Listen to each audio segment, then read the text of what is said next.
The House on the Cliff by Franklin W. Dixon. Chapter 1. The Haunted House. 3 powerful motorcycles sped along the shore road that leads from the city of Bayport, skirting Barmet Bay on the Atlantic coast. It was a bright Saturday morning in June, and although the city sweltered in the heat, cool breezes blew in from the bay.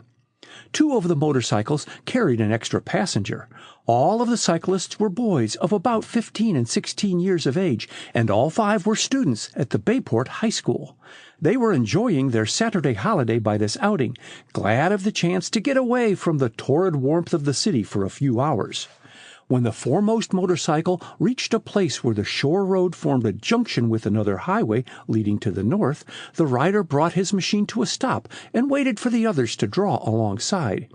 He was a tall, dark youth of 16 with a clever, good-natured face. His name was Frank Hardy. "Where do we go from here?" he called out to the others. The 2 remaining motorcycles came to a stop, and the boys mopped their brows while the 2 other boys dismounted, glad of the chance to stretch their legs.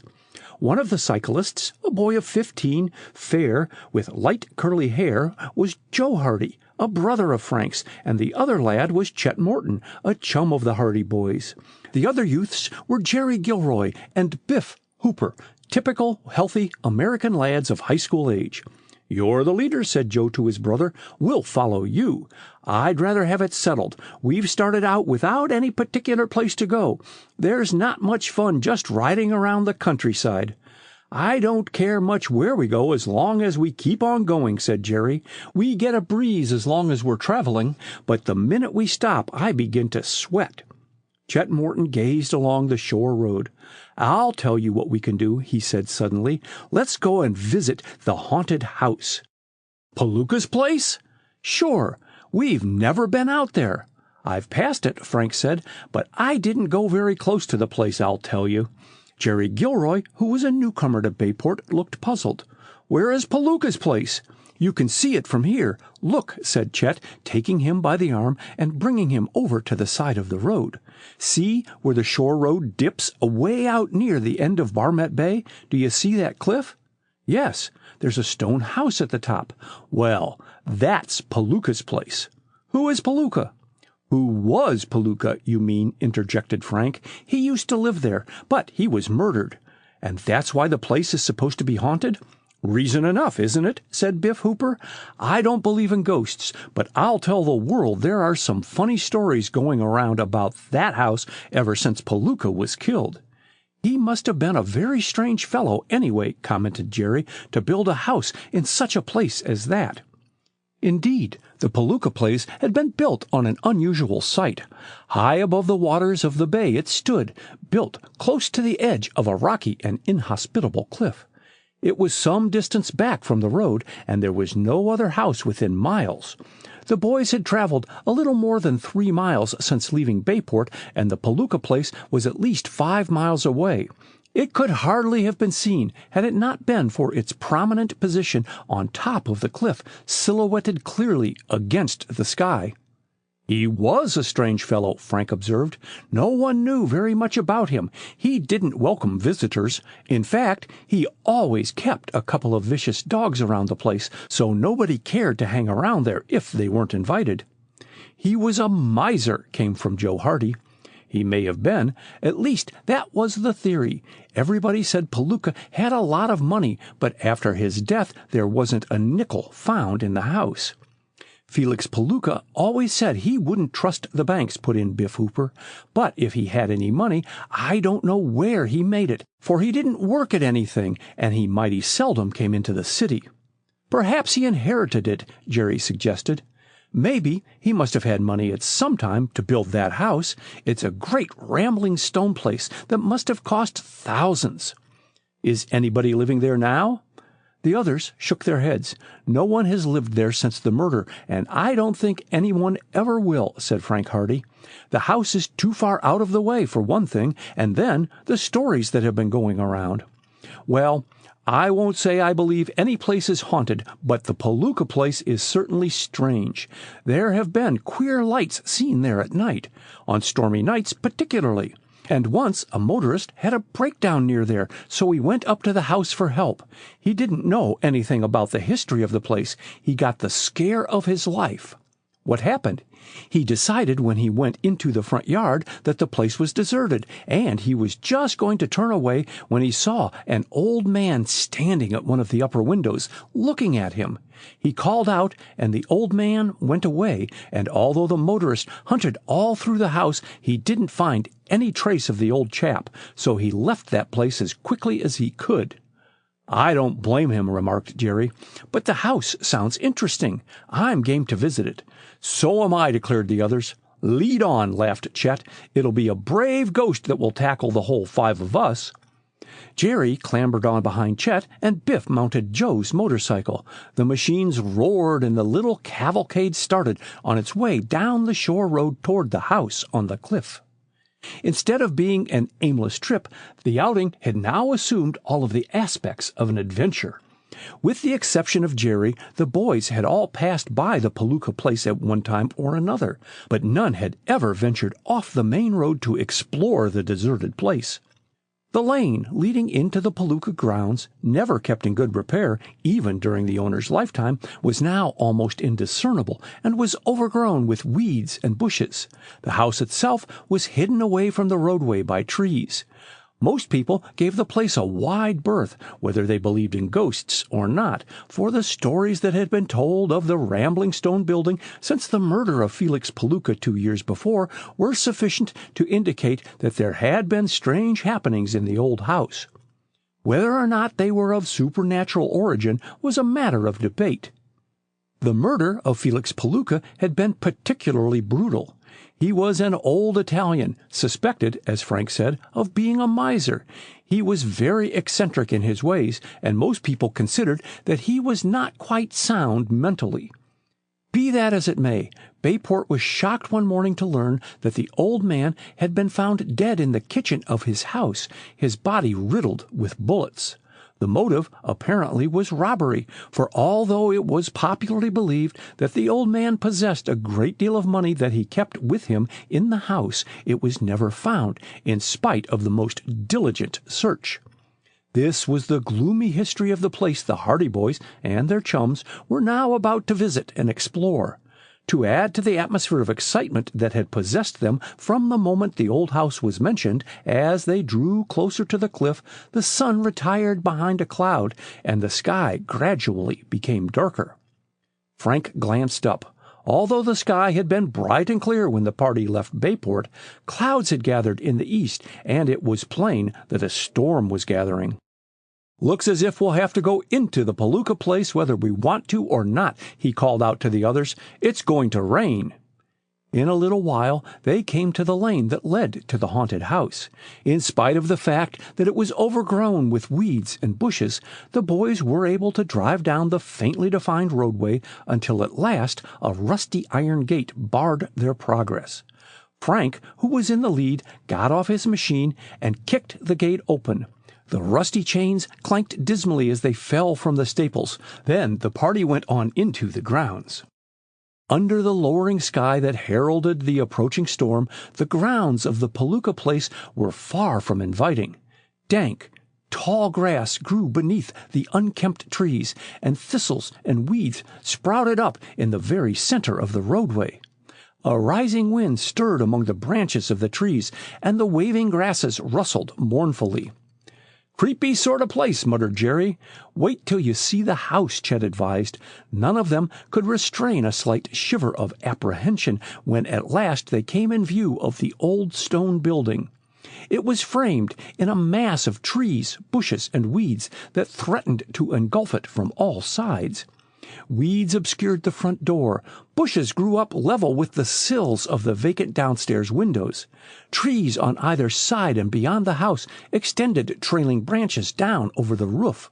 A shutter hung by one hinge from an upstairs window and banged with every passing gust of wind. A death-like silence hung over the old building. Under the black clouds that now filled the entire sky, it was imbued with an atmosphere of gloom and terror. "Come on," said Frank. "Now that we're here, we may as well go through the place." "Haven't seen any ghosts yet," laughed Chet, with an effort at being light-hearted, but in spite of himself his tone seemed forced. They left the motorcycles beneath a tree and advanced toward the old stone building. The front door was almost off its hinges, and it swung creakily open at Frank's touch. Frank stepped boldly into the hallway. The interior of the house was veiled in gloom, for the rear windows were boarded up, but the lads could see that everything was deep in dust. A staircase was before them, leading to the upper stories of the building. To the left was a closed door. "This must be the parlor," said Frank as he flung the door open. The room was empty. A stone fireplace was at one side, and as the boys came into the room, a rat scuttled out of the fireplace and raced across the floor, disappearing through a hole in the wall. The sound made everyone jump, for the boys' nerves were at a tension on account of the forbidding atmosphere. "Just a rat," said Frank. His voice had the effect of calming the others. They stood hesitantly in the middle of the deserted parlor. Joe went over to the window and looked out, but the view from the front window of the Palooka place was so lonely and gruesome in its aspect of tangled trees and weeds and undergrowth under the lowering darkness of the sky that he came back. "Where shall we go next?" said Chet. "Nothing much to see around here," said Frank, disappointed. "It's just an ordinary, dirty, old, deserted house. Let's explore upstairs, anyway." At that moment there was a startling interruption. A weird shriek, quavering as if with terror, rang out from the upper part of the haunted house. Chapter 2. The Storm. That shriek was the most fearful and uncanny sound the boys had ever heard. There was a diabolical malignance about it, like the scream of some bloodthirsty animal, yet there was no mistaking the fact that it was uttered by a human being.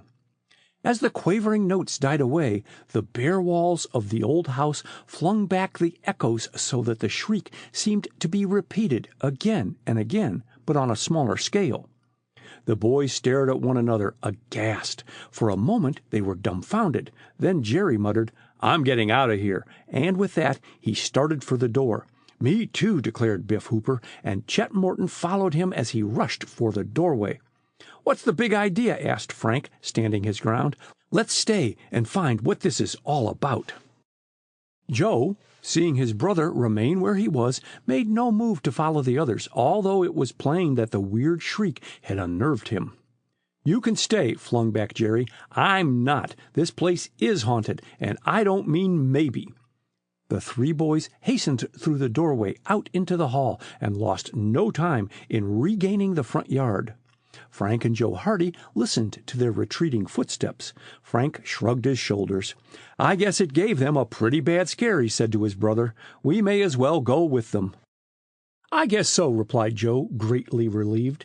They were alone in the gloomy and deserted old house, and as they stepped into the hallway, Joe cast a cautious glance up the stairway. But there was nothing to be seen. The upper floor was veiled in shadow. The house was in silence that seemed even heavier than before. When the two Hardy boys got outside, they found the others waiting for them in the shelter of some trees about 100 yards from the house. The three were discussing the strange occurrence in excited tones, and when the Hardy boys came up to them, Jerry said, "I don't have to be convinced any further. This place is haunted, sure. No other way to explain it." "There's not much sense in running away from a sound," remarked Frank lightly. "If we had seen something, it might be different. I don't believe in ghosts, and I'd like to get to the bottom of this. It's foolish to run away. Let's go back." Chet Morton and Biff Hooper looked a trifle ashamed of themselves because of their precipitous flight from the house while the Hardy boys had remained. "I got the scare of my life," Chet confessed. "Just the same, I'm game to go back if you want to. How about you, Biff?" Biff Hooper scratched his head reflectively. "I'm none too anxious to go back in there again," he admitted. "Not that I'm scared, of course," he added hastily, "but I don't see where we'd learn anything anyway." "Well, Joe and I are going back. That's settled," declared Frank. "We want to get to the bottom of this mystery." "Mysteries are your meat," observed Biff. "Well, when you come to think of it, this is a good chance for a little detective work." He alluded to the fact that the Hardy boys were amateur detectives of some renown in Bayport. They came by their gift naturally, for their father, Fenton Hardy, had been for years on the detective staff of the New York police. Of late years, he had been living in Bayport, conducting a private detective service of his own with great success. He was known from one end of the country to the other as an exceptionally brilliant investigator. Frank and Joe Hardy, his sons, were ambitious to follow in their father's footsteps, although their mother wished them to prepare themselves for medicine and the law, respectively. But the lure of Fenton Hardy's calling was persistent, and the two boys were bent on proving to their parents that they were capable of becoming first-class detectives.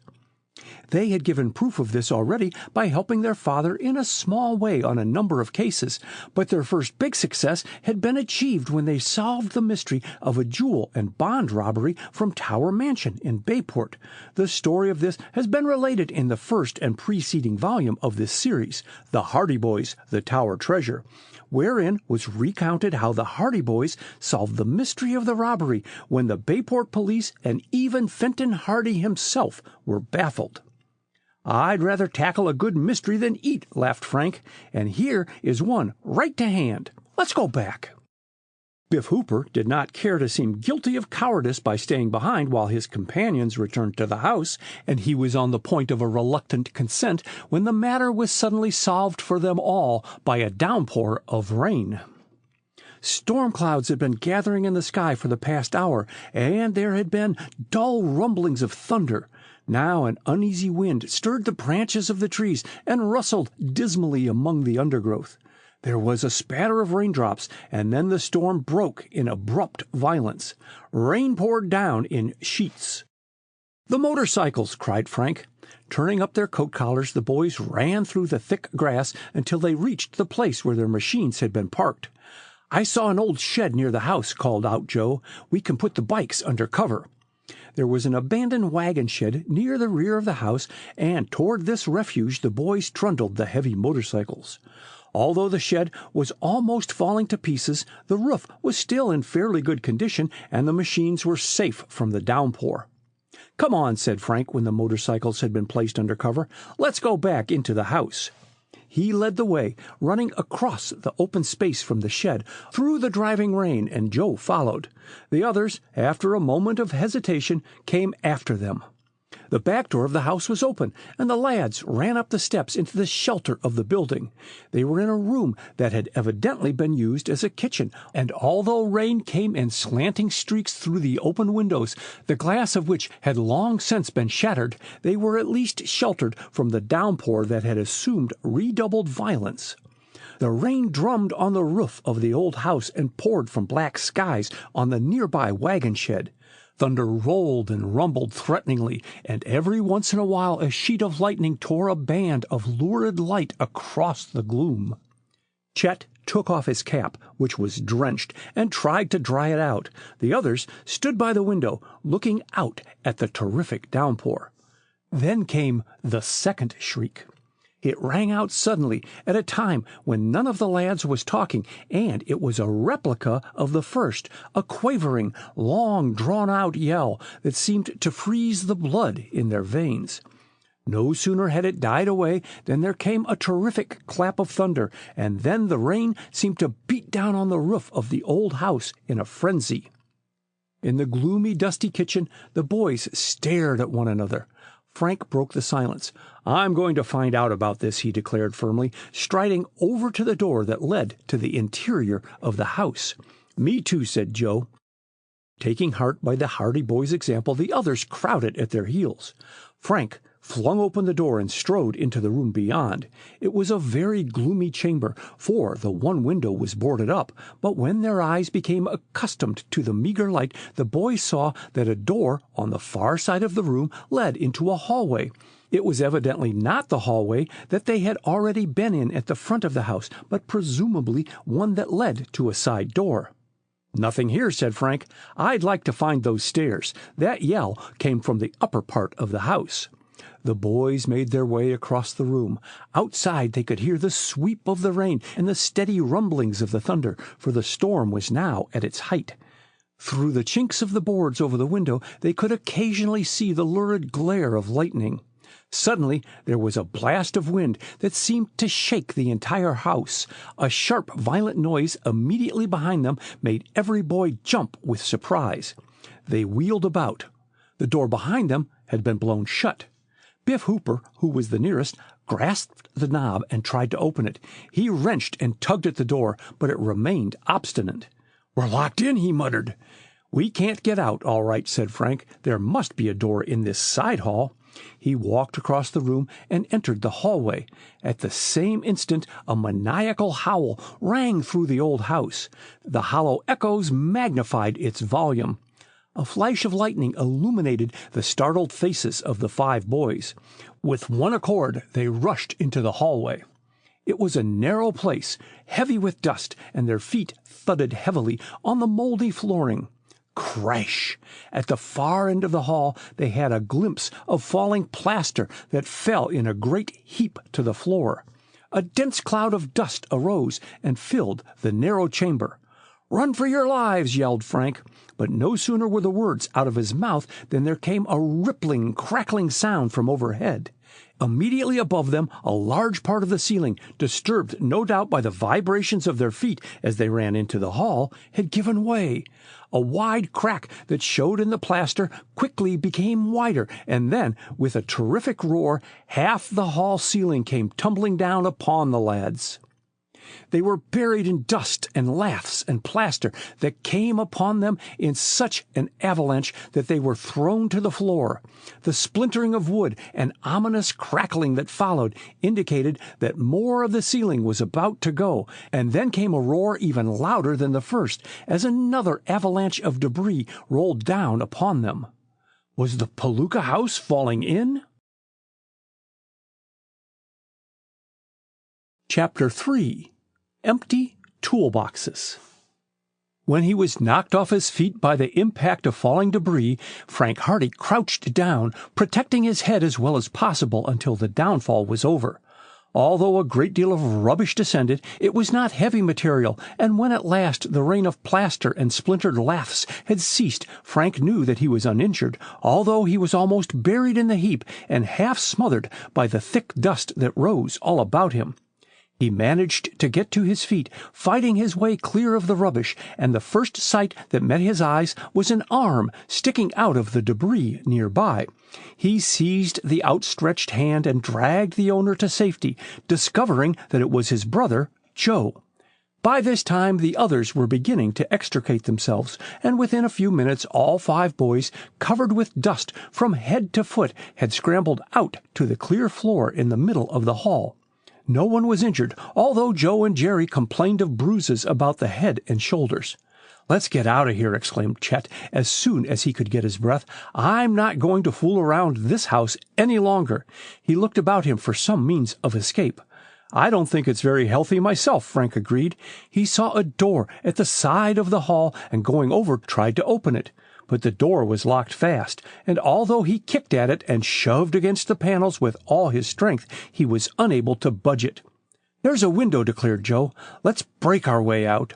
The window was boarded over, but the glass was already shattered, so Chet and Jerry, picking up rocks that had tumbled down in the debris from the walls and ceiling, pounded at the boards. "We'd better keep moving," advised Biff Hooper. "Perhaps the rest of the place will start caving in on us." There was a splintering sound as one of the boards fell loose, revealing the rain-soaked trees and bushes outside. Another onslaught with the rocks and another board fell away, leaving a sufficient space to admit the passage of a human body. "Gee, that looks good to me. Let's get out of here quick." "That suits me." "Don't lose any time. This whole building may be coming down." As the last words were uttered, the boys heard another crash behind them. It was so close that it made all of them jump. "Hurry up, everybody," yelled Biff Hooper.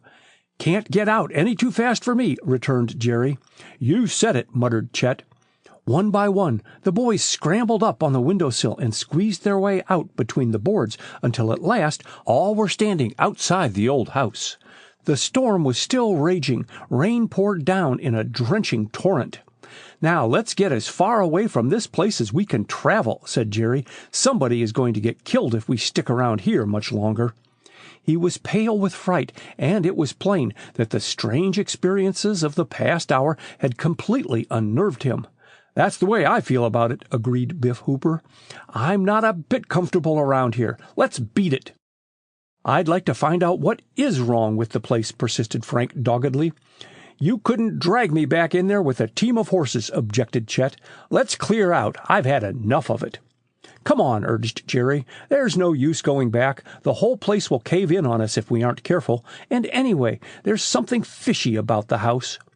Frank saw that the others were determined on leaving, in spite of the pouring rain, so reluctantly he gave in, and the 5 boys hastened around the side of the house over to the shed where they had left the motorcycles.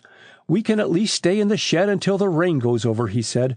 "Not on your life," declared Chet Morton. "I'm going to put as much distance between little me and that haunted house as I can. That place gets on my nerves." And with that, he began tinkering with the machine, preparatory to starting it.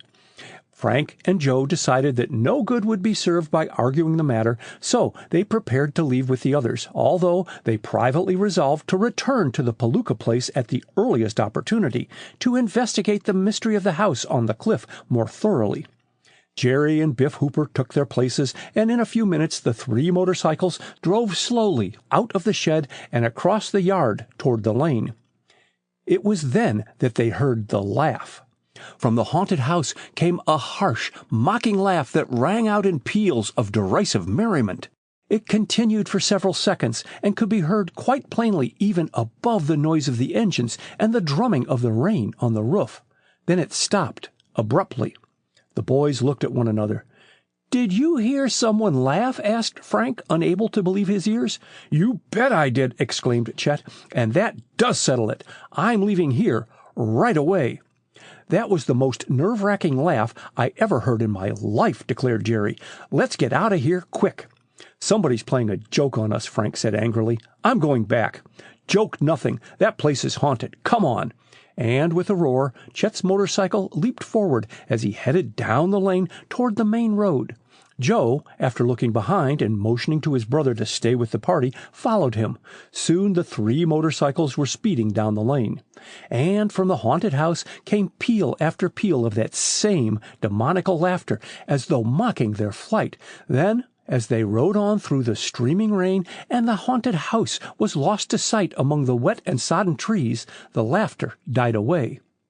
When they reached the main road, the boys turned their motorcycles in the direction of Bayport, and for more than 5 minutes the machines rocked and swerved as they sped along through the muddy ruts.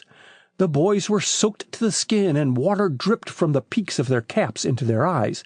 The rain poured down with redoubled violence, and the others could scarcely see Chet's machine through the misty downpour. Chet was making such good time back to Bayport that they found it difficult to keep up with him. Frank Hardy was still dissatisfied. He had really wanted to remain behind and probe the mystery of the house on the cliff further. He held no stock in the ghost theory. The shrieks and the mocking laugh, he was sure, were of human origin. But what could have been the motive? It may have been that some boys had been in the house when they arrived and had simply seized the opportunity to play a joke on them.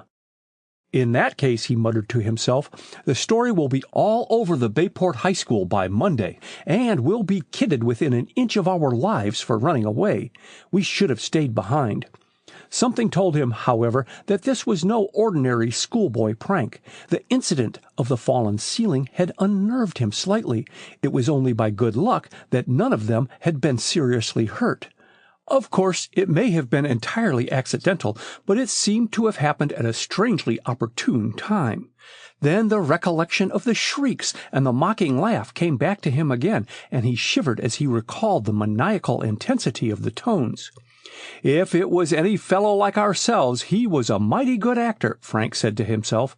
"I've heard of a person's blood running cold, but I never knew what it meant until I heard those yells." Suddenly, his motorcycle began, as he termed it, acting up. It coughed, lurched, backfired explosively, and then the engine died. "What a fine time for a breakdown," Frank said as he dismounted. Joe drew up alongside. "What's the matter?" he called. "Engine broke down." "Gosh, aren't you lucky!" exclaimed Joe, grinning. "There's a shed over at the side of the road. Bring it over under cover." He pointed to a tumble-down shed nearby. Frank realized that it might take some time to discover the trouble, so he trundled the motorcycle over to the refuge his brother had indicated. In the meantime, Chet Morton had looked back to find that the others were not following him and had decided to return. The roar of his machine could be heard through the rain as he rode back toward them. In the shelter of the shed, Frank first of all took off his coat and cap, which were dripping wet, and hung them up on a projecting board. Then, as Joe and Jerry stood by, glad of the chance to get in out of the rain, he rolled up his sleeves and prepared to find the source of the trouble. They could hear Chet calling for them as he drove along the road in the rain. "Thinks we're lost," laughed Joe. He went over to the front of the shed and hailed their companion. "Come on up here," he shouted. "Had a breakdown." Grumbling audibly, Chet dismounted and came over toward the shed. In the meantime, Frank had opened the toolbox of his motorcycle. The others were startled by a sudden exclamation. Frank was staring at his toolbox with a bewildered expression on his face. "My tools!" he exclaimed. "They're gone!" The other boys crowded around. The toolbox was empty. "Did you have them when you left Bayport?" asked Joe. "Of course I did. I never go anywhere without them. Who on earth could have taken them?" "You can have mine," offered Joe, going over to his own motorcycle. He snapped open the toolbox on his machine and then gave a shout of astonishment. "Mine are gone, too!" Chapter 4. The Chase in the Bay. The boys stared at one another in bewilderment. "I know my toolbox was full when I left home," said Frank. "And so was mine," came from Joe. "I was using the pliers just before we started out." "Where could they have gone?" "They must have been stolen while the motorcycles were in the shed at the Palooka place," Chet suggested. "It's the only time they could have been taken," declared Frank. "It was the only time they were left unguarded." Joe was frankly puzzled. "But we didn't see anyone around the place," said Jerry. "No, but there was someone there. We heard those shrieks and the laugh. Someone stole those tools while we were in the house." "It's some kind of practical joke. That's what I'm beginning to think," declared Frank. "Let's go back and get those tools." "Not on your life," objected Jerry decisively. "This is a little too much. First of all, we hear those shrieks, and then the house almost comes down around our ears, and now we find that the tools have been stolen by somebody we didn't see. We're safer away from there." Biff Hooper nodded agreement. "That's what I think. There's something queer about that house. We'll get into trouble if we go butting in any more." "But we want our tools." "Good night!" exclaimed Chet. "Perhaps mine are gone, too." He ran out of the shed over to the road and hastily examined the toolbox on his machine. Then he straightened up with an audible sigh of relief. "Thank goodness they're here. Guess who took the others figured he had enough." "I'm going back," declared Frank. "If you do, you'll have to excuse me," Chet said. "You're welcome to use my tools to fix up your machine, but I won't go back with you." "Me neither," chimed in Jerry and Biff simultaneously. Frank and Joe were silent. They wanted to go back to the Palooka place and investigate the matter further, but they did not want to break up the party, so they decided it would be better policy to remain with their companions. "All right," Frank said. "Lend me a pair of pliers, and I'll have this trouble fixed up in no time." He went over to Chet's motorcycle and got the desired tools. Then he began to tinker with his machine. It was only a minor defect, and a few minutes' work sufficed to repair the damage. In the meantime, it was apparent that the rain was letting up, and by the time the Hardy boys took their motorcycles out of the shed and regained the road, it had died away to a mere drizzle. "This has been some holiday," Chet muttered as he mounted his machine again. "I'm going home. Jerry, you and Biff had better come up to our place for dinner. How about you, Joe? Frank?" "Thanks just the same, but we couldn't. We promised to be back home this afternoon. There's a side road turns off here that makes a nice shortcut to our farm. I guess I'll go that way. There should be room for 3 on this bike with a little crowding." Jerry and Biff Hooper clambered on the motorcycle with Chet Morton and started off. The Hardy boys followed on their own machines until they reached the side road, about 100 yards away. There the others left them after shouting goodbye. Frank and Joe watched Chet's motorcycle, heavily loaded, disappear into the mists that covered over the road, and then they prepared to continue their journey back to Bayport. The shore road dipped at that point and wound down along the edge of the bay in a deep spiral, which brought them at one point almost back to the cliff at the top of which the Palooka place was located, although by now they were nearer the water's edge. From there the road sloped directly down to the shore, then ran along the edge of the bay and in toward the city. Frank looked up toward the top of the cliff that loomed high above them. They could not see the Palooka place from where they were, as it was on the high ground and almost masked by trees, but the mystery of the place still preyed on their minds. "I'd like to go back there yet," said Frank suddenly. "That affair of the tools has me guessing." "Me too, but I think we'd better go on home. We can come back some other time and look for them. One minute I think it was only a practical joke of some kind, and the next minute I think it's something a whole lot deeper than that. There's something strange going on up there. There were sure a lot of strange things going on when we struck the place, that's certain. I can hear those shrieks yet." "Well, I guess you're right, Joe. We may as well go on home, but I'd like to get to the bottom of it. Whoever stole those tools made quick work of it. We weren't in the house very long. It proves that it wasn't a ghost, anyway. I never did believe in the ghost theory. No, some human being took those tools, and he was watching us, too. He saw us put the bikes in the shed, and he took the tools while we were in the house. Unless they were taken after we left the bikes under the trees in the first place. He wouldn't have had time. We only stepped into the front room, and then we all came out after that first shriek. No, the tools were taken when the bikes were in the shed." The boys rode on. The rain had ceased now, but the road was greasy, and they had to call on all their skill to keep from skidding as they drove down the steep road toward the bay, so they did not talk again until they reached the more level highway at the shore. A sound out in the bay attracted Frank's attention, and he looked out over the rolling sweep of waters. He could see a powerful motorboat plunging through the waves about a quarter of a mile out. It was just coming into view around the base of the cliff, and as Frank looked, he saw the nose of still another boat emerging into sight. Each craft was traveling at high speed. "Looks like a race," remarked Joe. The Hardy boys stopped their motorcycles and watched the two boats, but it was soon apparent that this was no friendly speed contest. The boat in the lead was zigzagging in a peculiar manner, and the pursuing craft was rapidly overhauling it. The staccato roar of the powerful boats was borne to the lad's ears by the wind. "See, the other boat is chasing it," Frank exclaimed. He had caught sight of the figures of two men standing in the bow of the pursuing craft. They were waving their arms frantically. The first boat turned as though it were about to head inshore at the cliff, and then apparently the helmsman changed his mind, for at once the nose of the boat pointed out into the open bay again. But the moment of hesitation had given the pursuers the chance they wanted, and swiftly the gap between the racing craft grew smaller and smaller. The Hardy boys saw that there was but one man in the foremost craft. He was bent over the wheel. In the other boat they caught sight of one figure who had snatched up an object that appeared to be a rifle. To their amazement, they saw him aim at the man in the leading craft.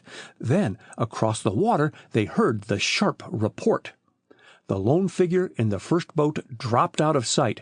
Whether he had been hit or not, the boys could not tell, but the craft did not slacken speed. Instead, it still continued to race madly through the waves.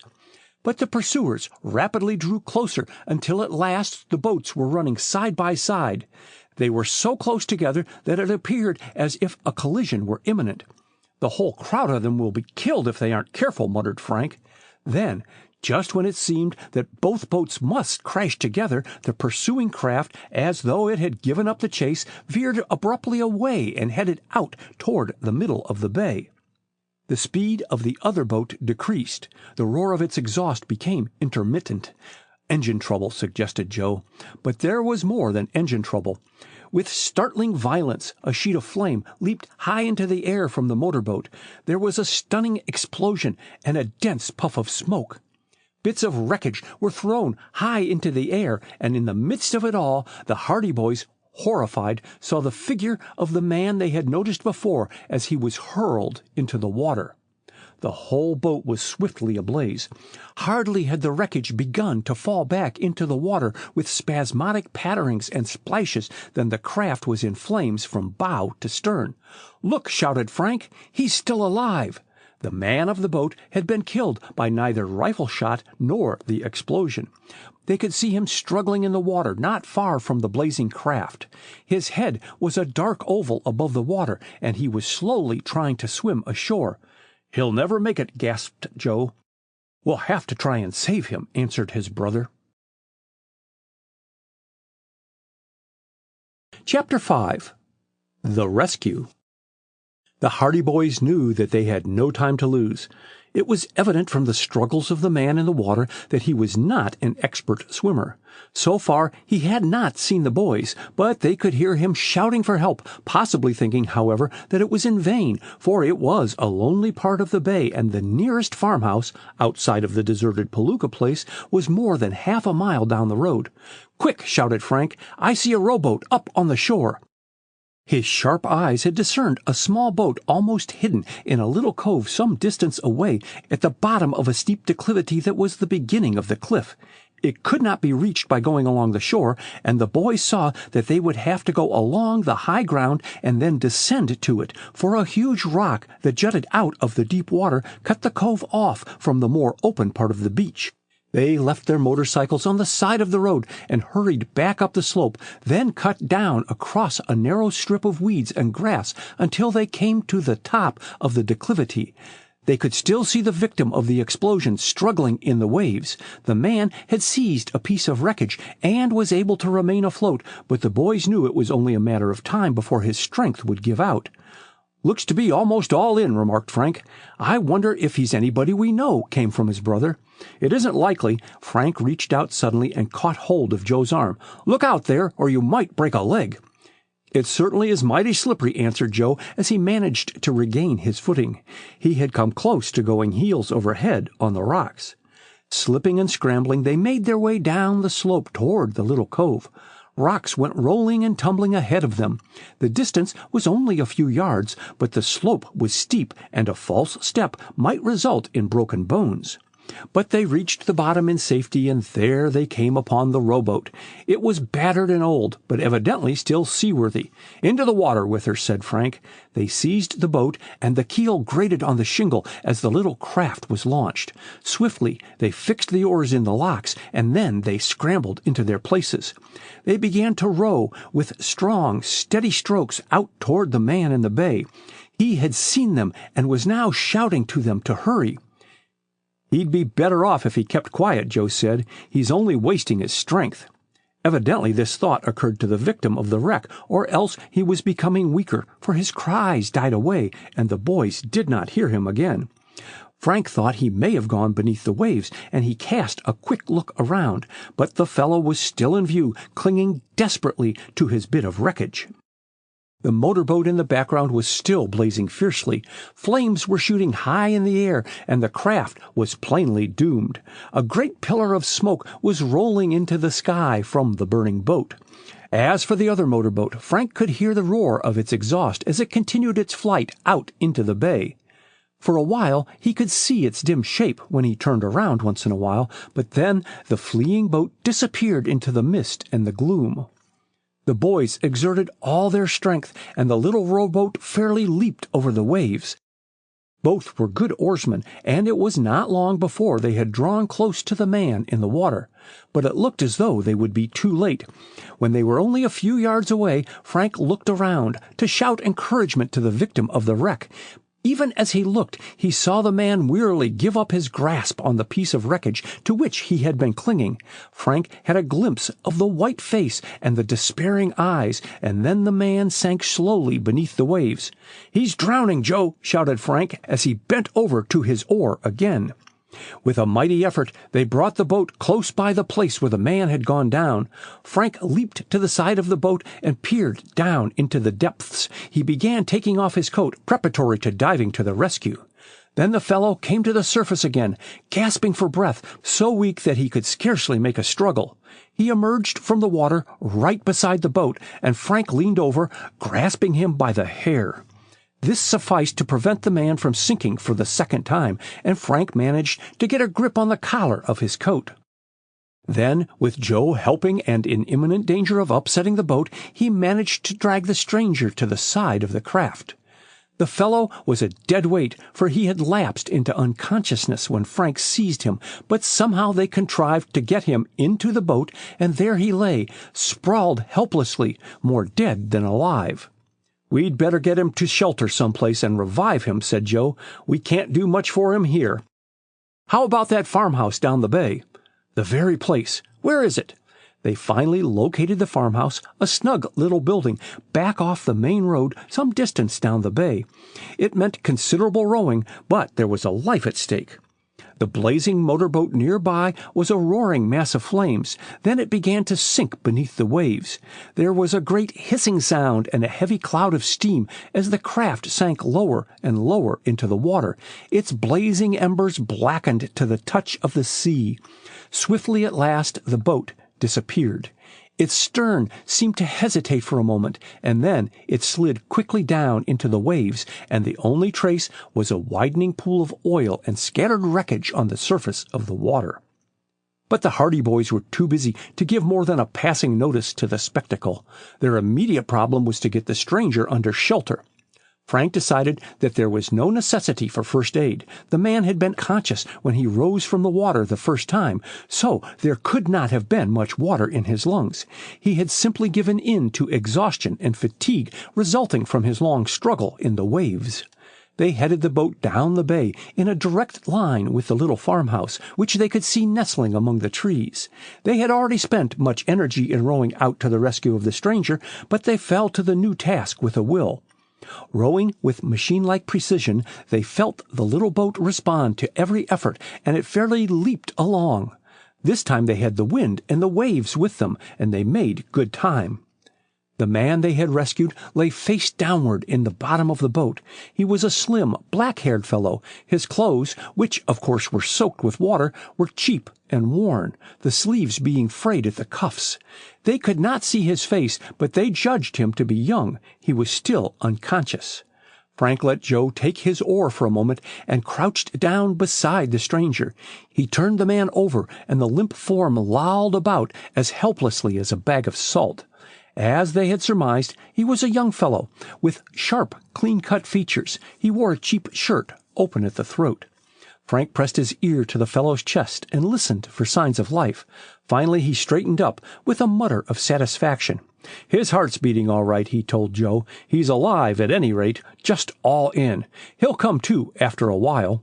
He returned to his oar, and the little boat skimmed over the waves on toward the farmhouse in the distance.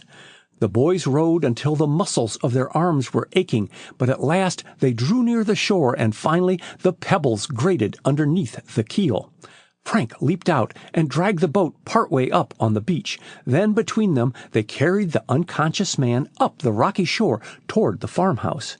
They found a path that led through a field up to the back door of the house, and although their burden was heavy, they managed to carry the still figure, limp and motionless, across the field.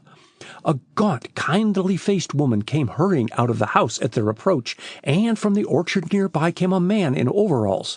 The farmer and his wife had seen them. "Laws, what's happened now?" asked the woman, wide-eyed, as they came up to her. "This man was mighty near drowned out in the bay," explained Frank. "We saw your house." "Bring 'em in," boomed the farmer. "Bring 'em indoors." The woman ran ahead of them and held the door open. With the farmer giving aid, the boys carried the unconscious man into the house and placed him on a couch in the comfortably furnished living room. The farmer's wife glanced dubiously at the stream of water that dripped from the victim's clothes, for she was a tidy soul, and she had just scrubbed the floor that morning. But her better nature overcame her housewifely instincts, and she hastened out to the kitchen to prepare a hot drink. "Best rub his hands," suggested the farmer.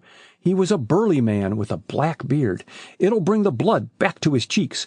One of you take off his boots, and we'll wrap his feet up in warm flannels." For the next 5 minutes the house was a sense of excitement as the farmer and his wife bustled about and the Hardy boys rubbed industriously at the hands and feet of the unconscious man, trying to restore him to consciousness. At last there was a sign of reviving life. The man on the couch stirred feebly. His eyelids fluttered. His lips moved, but no words came. Then the eyes opened, and the man stared at them, as though in a daze. "Where am I?" he muttered faintly. "You're safe," Frank assured him. "You're with friends. Pretty near cashed in. Didn't I?" "Yes, you pretty nearly drowned, but you are all right now." "It was Snackley," said the stranger, as though talking to himself. "Snackley got me. The rat." Chapter 6. Snackley. At that moment the farmer's wife appeared, bringing a drink of hot ginger and water, which the man on the couch gulped down gratefully. "We'll put him in the spare room, Mabel," decided the farmer. "He needs a good warm bed more'n anything else just now. I'll look after him if these boys here will help me." I think I was shot," muttered the stranger. He motioned weakly toward his side. Frank leaned over. "Why, there's blood on his coat," he exclaimed. A hasty examination showed that the stranger was right. There was a bullet wound in his right side. It was evidently not serious, merely a flesh wound, but it had bled freely, and the man was weakened. Gently the boys helped remove his clothing, and with warm water and a sponge the farmer bathed the wound. The bullet had passed right through the fellow's coat after searing a path along his side. Disinfectant was then applied. The stranger gritted his teeth with pain, and after that the bandages were put in place. "Now we can put him to bed. Can you walk, stranger?" The man made an effort to rise, and then fell back weakly upon the couch. "I'm afraid I can't." "All right, then, we'll carry you. Give me a hand with him, lads." Between them they carried the wounded man upstairs into a plain but comfortably furnished room. Here he was put to bed and covered with warm blankets. With a sigh of relief he closed his eyes. "He's weak from loss of blood. That's mostly what's the matter with him," the farmer said. "We'll let him have a good sleep." They left the room, and when they went out into the kitchen again, the Hardy boys told the farmer and his wife of the strange adventure they had just been through. The farmer listened thoughtfully. "Queer," he observed, "mighty queer." Then, glancing significantly at his wife, he said, "What do you think of it, Mabel?" "I think the same as you, Bill, and you know it. Most likely it's been another of them smuggling mix-ups."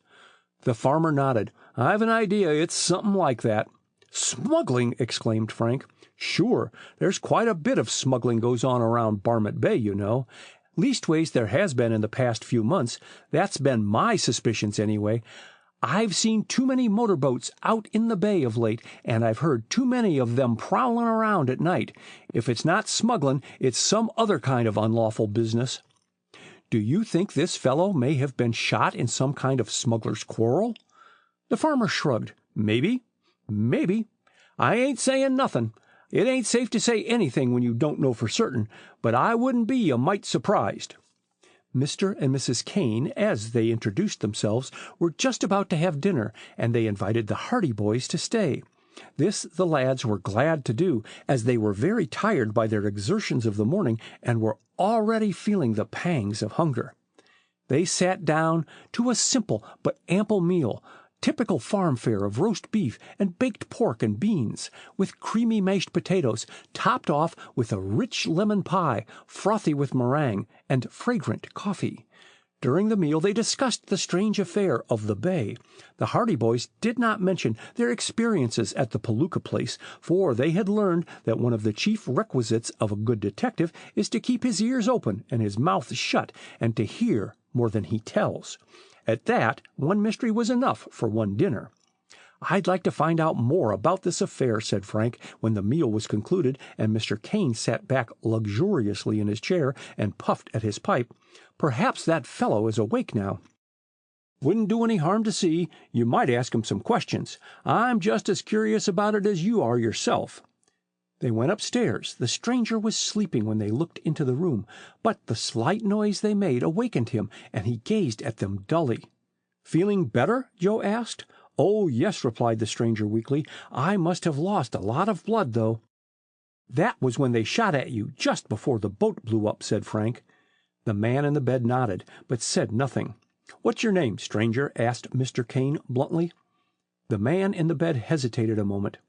"Jones," he said at last. It was so evidently a false name that the Hardy boys glanced at one another, and the farmer scratched his chin doubtfully. "How come you to be in such a mess as this?" he asked at last. "What were they shooting at you for?" "Don't ask me, please," said the mysterious Jones. "I can't tell you. I can't tell you anything." "I suppose you know these young fellers saved your life?" "Yes, I know, and I'm grateful, but don't ask me any questions. I can't tell you anything about it." "You won't even tell them? Not after they saved your life?" Jones shook his head stubbornly. "I can't explain anything about it. Please go away. Let me sleep." Frank and Joe signaled to the farmer that it would be best if they withdrew, so they left the room and closed the door. When they went back downstairs, the farmer was grumbling to himself. "I'm hanged if he ain't the most closed-mouthed lad I ever seen," he declared. "You saved his life, and he won't tell you why he come to be racing around the bay in a motorboat with fellows shooting at him." "He must have some good reason. It's his own business, after all," reflected Frank. "We can't force him to explain anything." "He's in with them smugglers, that's what he is," declared Mr. Kane with conviction. "I guess we had better be getting back home. Do you mind keeping him here? We can have him moved to the hospital." The farmer shook his head. "Smuggler or not, he stays here until he gets better. Nobody ever said Bill Kane turned a sick man out of doors, and nobody ever will. He stays here until he gets better." "We'll come back in a day or so and see how he's getting along," Joe promised. "He'll have the best of care here, whether it's smuggling or not that he's mixed up in. It doesn't matter. My wife and I will look after him." The Hardy boys arranged to have the rowboat returned to its mooring place, then took their leave of the good-hearted farmer and his wife and made their way out to the road. Then they went back to the place where they had left their motorcycles, and in a short while were speeding again on their return to Bayport. "That fellow is certainly a queer stick," remarked Joe as he and his brother motored toward home. "I'll say he is," answered Frank. "There's something mighty queer about all this, and don't you forget it." It was mid-afternoon when they turned their motorcycles into the driveway beside the Hardy home, and after they put their machines in the garage, they went into the house. They found their father, Fenton Hardy, in his den just off the library. He was never too busy to talk to his sons, and when they came in, he put down the papers he was studying and leaned back in his chair. "Well, what have you two been up to today?" he inquired, smiling.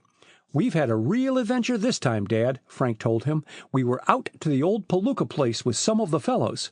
"That's the haunted house, isn't it? See any ghosts?" The boys looked at one another. "No, we didn't see any ghosts exactly," said Joe. "But you don't mean to tell me you heard some?" Fenton Hardy threw back his head and laughed with delight. "You may laugh, but some mighty queer things happened out there," insisted Joe. Whereupon the brothers told their father of the strange experiences at the deserted farmhouse, but Mr. Hardy refused to take them seriously. "Some of your school chums playing a joke on you," he said, dismissing the affair. "They'll be laughing their heads off about it right now." "But how do you account for the toolboxes being robbed?" "They just did that to make it a little more mysterious. Probably they will hand you back your tools at school on Monday, just to prove their story." This aspect of the situation had not occurred to the boys. They began to look a bit sheepish.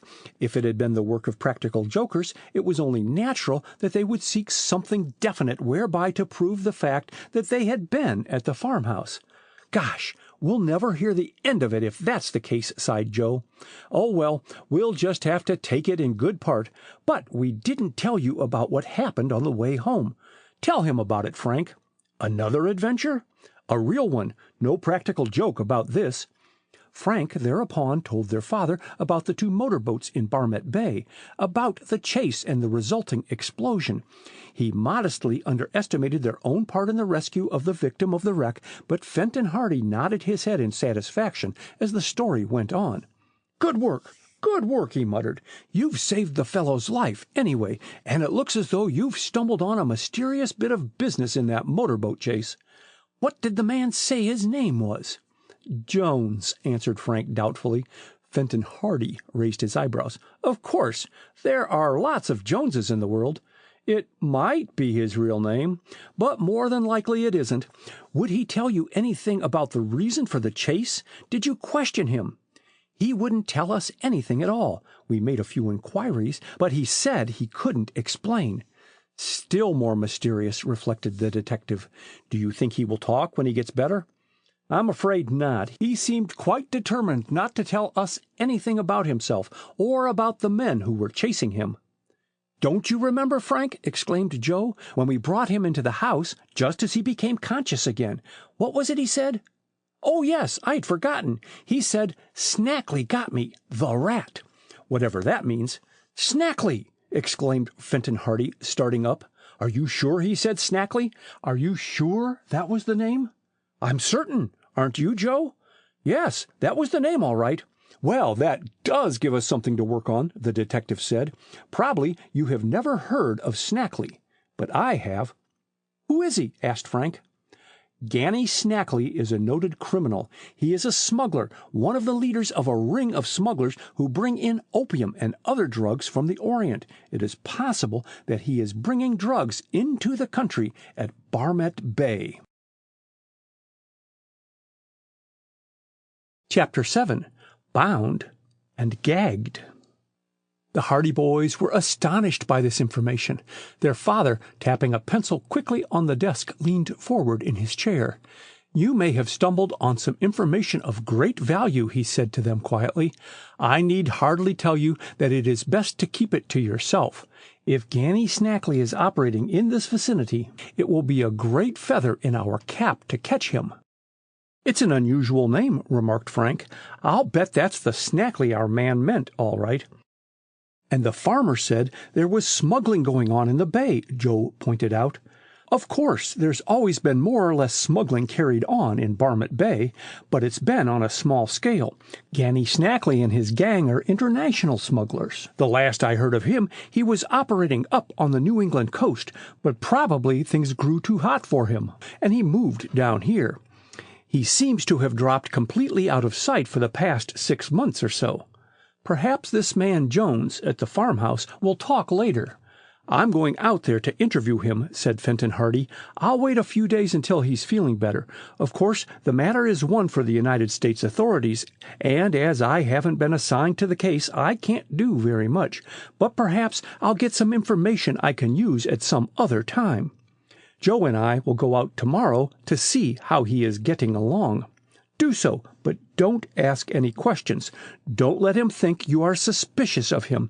Otherwise, he'll be liable to sneak away as soon as he can, and we'll lose him altogether. He is under an obligation to you now because you saved his life, so it will seem quite natural for you to come back to see him. If you think he is recovering quickly, let me know, and I'll go out right away and talk to him. If you think he will be there for several days yet, we'll just let him stay until he feels better." "Perhaps he is a detective himself," Frank suggested. "That had occurred to me," admitted Mr. Hardy. "If that's the case, I'll keep out of the affair. It's just probable that he was a Secret Service man who discovered Snackley's hangout and was shot for his pains. That would explain why he wouldn't tell you anything about himself. But there's always the possibility that he is one of Snackley's enemies, and in that case I may be able to persuade him to talk." Fenton Hardy asked the boys more questions about their adventure, but beyond a few trivial details they were unable to throw any further light on the mystery. However, it was decided that they should go back to the Kane farmhouse on the following day, which was Sunday, and report on the condition of the mysterious Mr. Jones. With that, they left their father, spending the rest of the afternoon in eager discussion and speculation concerning the strange events of the day. It had been an eventful holiday for them, and although they went over the incidents time and again, they were unable to arrive at any solution of the puzzling affair in Barmet Bay. As for the happenings at the house on the cliff, they were inclined to accept their father's theory that some practical joker had been to blame. Next morning, after church, they took the motorcycles out of the garage and prepared to ride out to the Kane farmhouse, there to make inquiry as to the condition of the man they had rescued on the previous day. "Remember," warned their father, "don't ask him too many questions, or he'll get suspicious. Just find out how long he is likely to remain at the farm. If his injuries aren't very serious, he'll be leaving in a day or so, and we'll want to check up on him." The boys promised to follow the detective's instructions.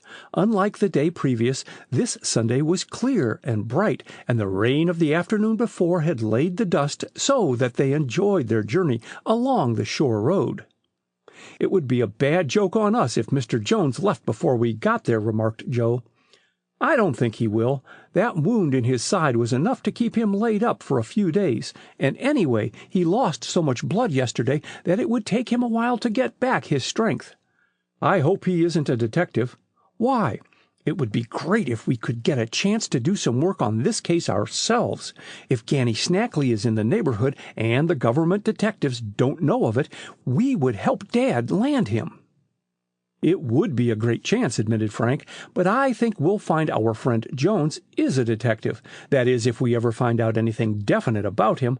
Why else should Snackley and his men try to kill him? For there's no doubt they left him for dead. Perhaps he was another smuggler that they wanted to get rid of. Maybe, but I think it's most likely he is a Secret Service man." At length they arrived at the lane leading from the main road to the farmhouse. As their motorcycles roared down the drive, they watched for some sign of life about the place, but there was no one in the orchard or in the barnyard. No one came out of the house.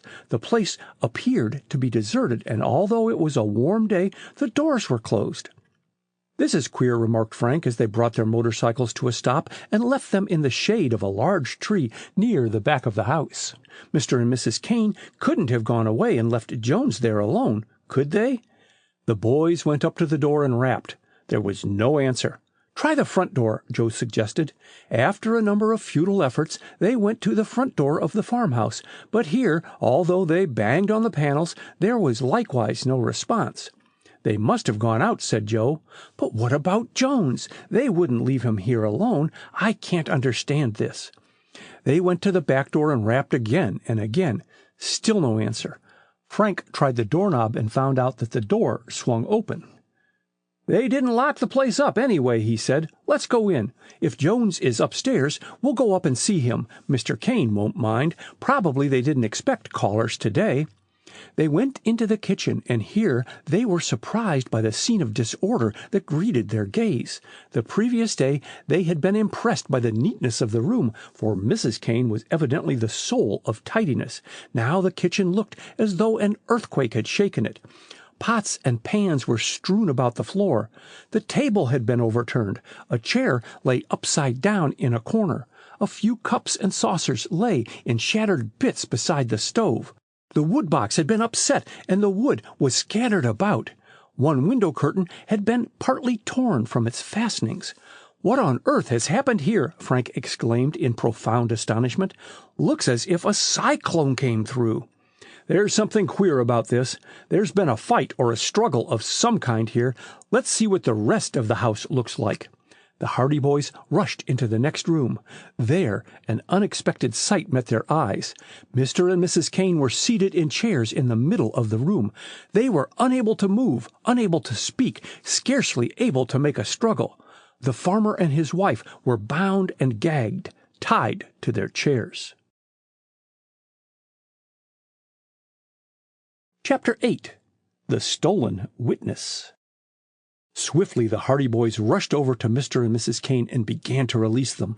The farmer and his wife had been trussed up by strong ropes, and they had been so well gagged that they had been unable to utter a sound. It was only a matter of a few minutes, however, before their bonds were loosened and the gags removed. "Thank goodness!" exclaimed Mrs. Kane with a sigh of relief as the gag was taken away. Her husband, spluttering with rage, rose from his chair and hurled the ropes to one side. "What happened?" asked the boys in amazement. For a moment Mr. and Mrs. Kane were unable to give a coherent account of their experience, owing to the strain they had undergone. But at last the farmer stumbled over to the window and pointed down the shore road. "They went that way!" he roared. "That way! Follow them!"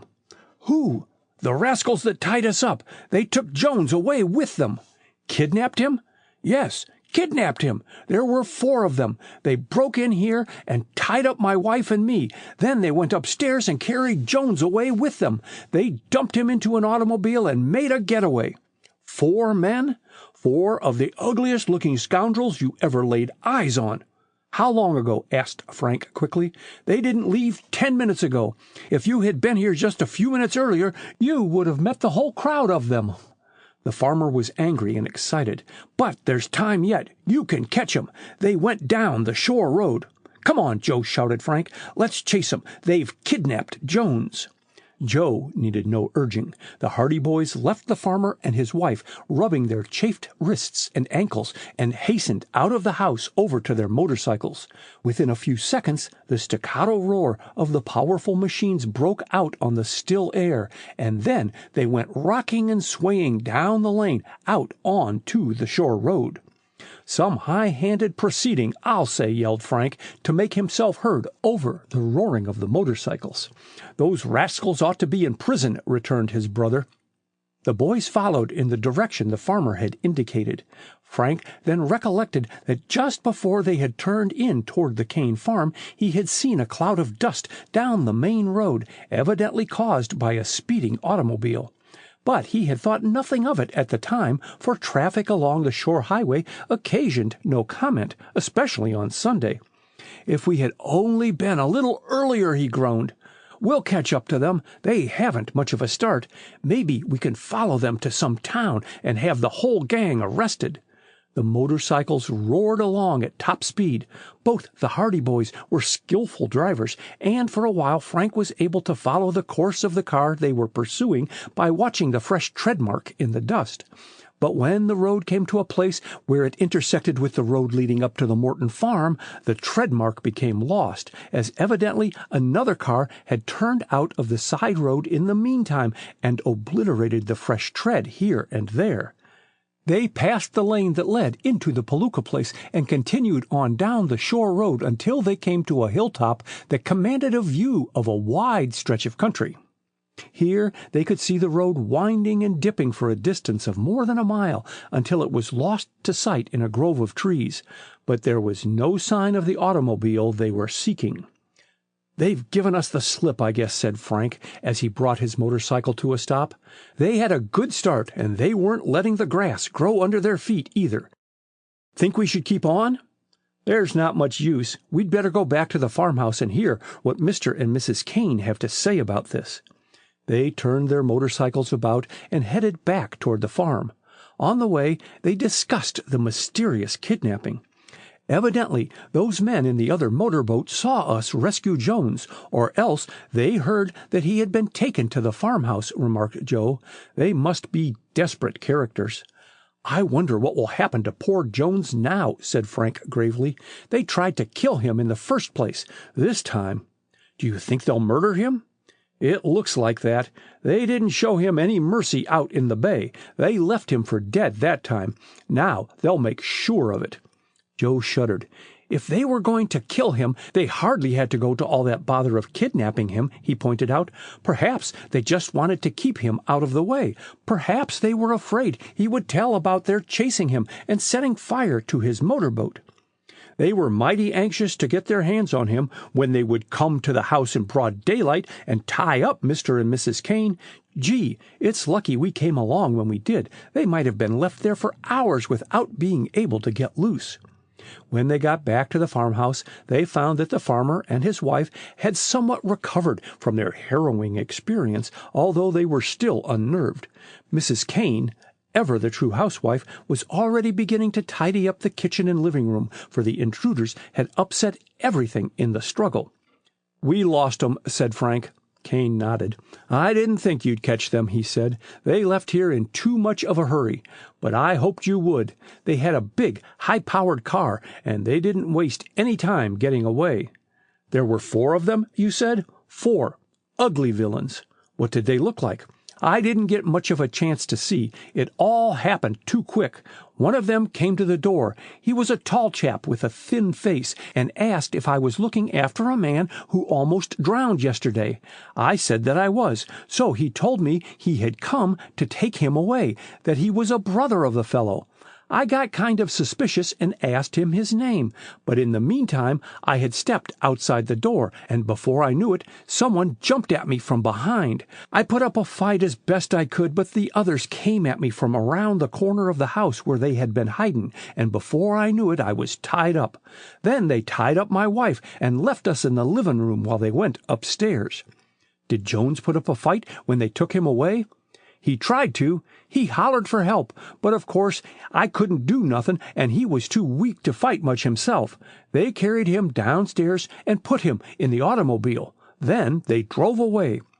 "There must be more to this affair than we imagine," reflected Frank. "It's getting serious when they break into a private home like this." "You bet it's getting serious," exclaimed the farmer. "It'll be mighty serious for them if they try it again." He motioned to the table where a shotgun was lying. "I've got that gun loaded and waiting for the next gang that tries anything like that. I only wish I'd had it ready this morning." "I don't think you'll have any cause to use it," Frank said reassuringly. "It was Jones they were after. They won't bother you again." "They better not." "I think the best thing we can do, Joe, is to go right back to Bayport and let Dad know about this." "Good idea. We can't do anything by staying here." "You boys said yesterday that your name was Hardy, eh?" said the farmer. "Ain't any relation to Fenton Hardy, are you?" "He's our father." "The detective?" The Hardy boys nodded assent. "Good!" exclaimed Kane. "You go right back and tell him about this. If anyone can get to the bottom of this affair, it's him. I hate to see them rascals getting away scot-free." Frank and Joe bade good-bye to the farmer and his wife and returned to their motorcycles.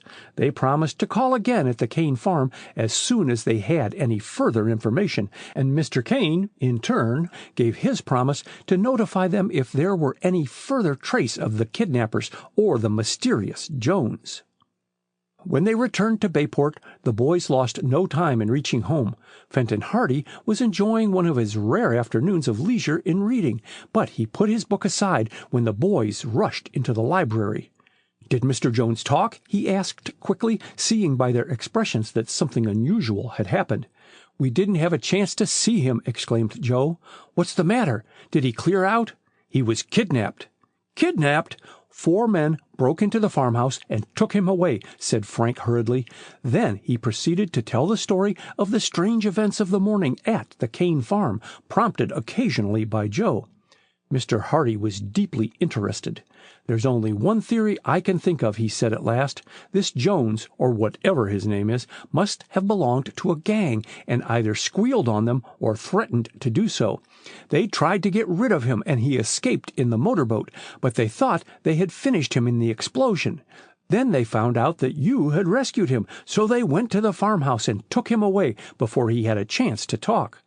"Do you think they are smugglers?" "Probably. While you were away this morning, I called up one of the government authorities in the city, and he told me that they believe smugglers are operating in Barmet Bay on a big scale." "Did you tell him about Snackley?" Mr. Hardy smiled. "Not yet. That information I thought I would keep to myself for the time being. But I wonder if Snackley can be here. It begins to look like it. He is the kind who wouldn't stop at anything from kidnapping to murder." "Do the authorities suspect him of being around here?" "I imagine so. The man I was talking to mentioned the fact that the smugglers they are after are in the drug line, and Snackley is king of the dope smugglers on the Atlantic coast. Gee, I wish we could land him." "Of course," said Fenton Hardy, "no one has asked us to work on the case, and I don't believe in working for nothing." "You mean you won't help?" asked Joe in disappointment. Fenton Hardy's eyes twinkled as he went on. "I don't believe in working for nothing," he repeated. "But if we ever caught this man Snackley, it would be worth our while." "Why?" "The reward." "Is there a reward offered for him?" "There has been a standing reward of $5,000 offered for Snackley's capture for some time, and if he is operating in Barmet Bay, as I suspect, it's just possible that we might be able to collect that reward." "Good!" exclaimed Frank. "Let's go after it." Chapter 9. The Strange Message. The Hardy boys expected that the next day would find them busy on a more detailed investigation of the circumstances surrounding the mysterious kidnapping, but to their surprise, when they came down to breakfast next morning, they found that their father had gone away. Mrs. Hardy could not enlighten them. "He went out early this morning and didn't say when he would be back. But he didn't take any baggage with him, so I imagine he hasn't gone very far. He'll probably be back sometime today." Mrs. Hardy was accustomed to the comings and goings of her husband, and nothing surprised her. She realized that his profession demanded that he do many things that were mysterious enough on the surface, but reasonable enough when the time came to explain them. But the boys were taken aback, for they had looked forward to seeing their father in the morning, and had hoped that he would lay a plan of campaign before them. They went to school in disappointment. On the way they met Callie Shaw and Iola Morton, two girls who were particular friends of the boys. Callie Shaw, a brown-eyed, brown-haired girl who was an object of special enthusiasm with Frank, who was apt to cast an appreciative eye upon the other sex, while Iola, a plump, dark girl, a sister of Chet Morton's, was, quote, "all right as a girl," end quote, in Joe's reluctant opinion. Chet had told his sister about the affair at the Palooka place on the previous Saturday, and she in turn had told Callie. "Well, how are the ghost hunters this morning?" asked Callie. "Fine," replied Frank with a smile. "What a brave bunch of boys you all are," exclaimed the girl, "running away from an empty house." "That house wasn't empty," put in Joe warmly. "I suppose you think our motorcycle tools walked away." "Somebody played a pretty good practical joke on you. Just wait till you get to school. Whoever played that trick will be sure to tell everybody." "Oh, well, we can stand it. If Chet Morton hadn't been with us at the time, I would have blamed him. It's like one of his pet ideas." "He can prove an alibi this time," said Iola. "He was right with you, and by the way he talked when he got home, I think he was as badly frightened as anyone." But when the boys reached school, they found that although the news of their experience at the house on the cliff had preceded them, no one was laying claim to having originated the joke. Chet and the other boys had told of the escapade, but although they momentarily expected that some practical jester would come forward and take credit for the whole affair, nothing of the sort happened, and when noon came, it was as much a mystery as ever. "I'm beginning to think it wasn't a joke at all," admitted Joe on the way home. "Believe me, if it had been a trick played on us, the fellow who did it wouldn't have lost any time coming around to have the horse laugh.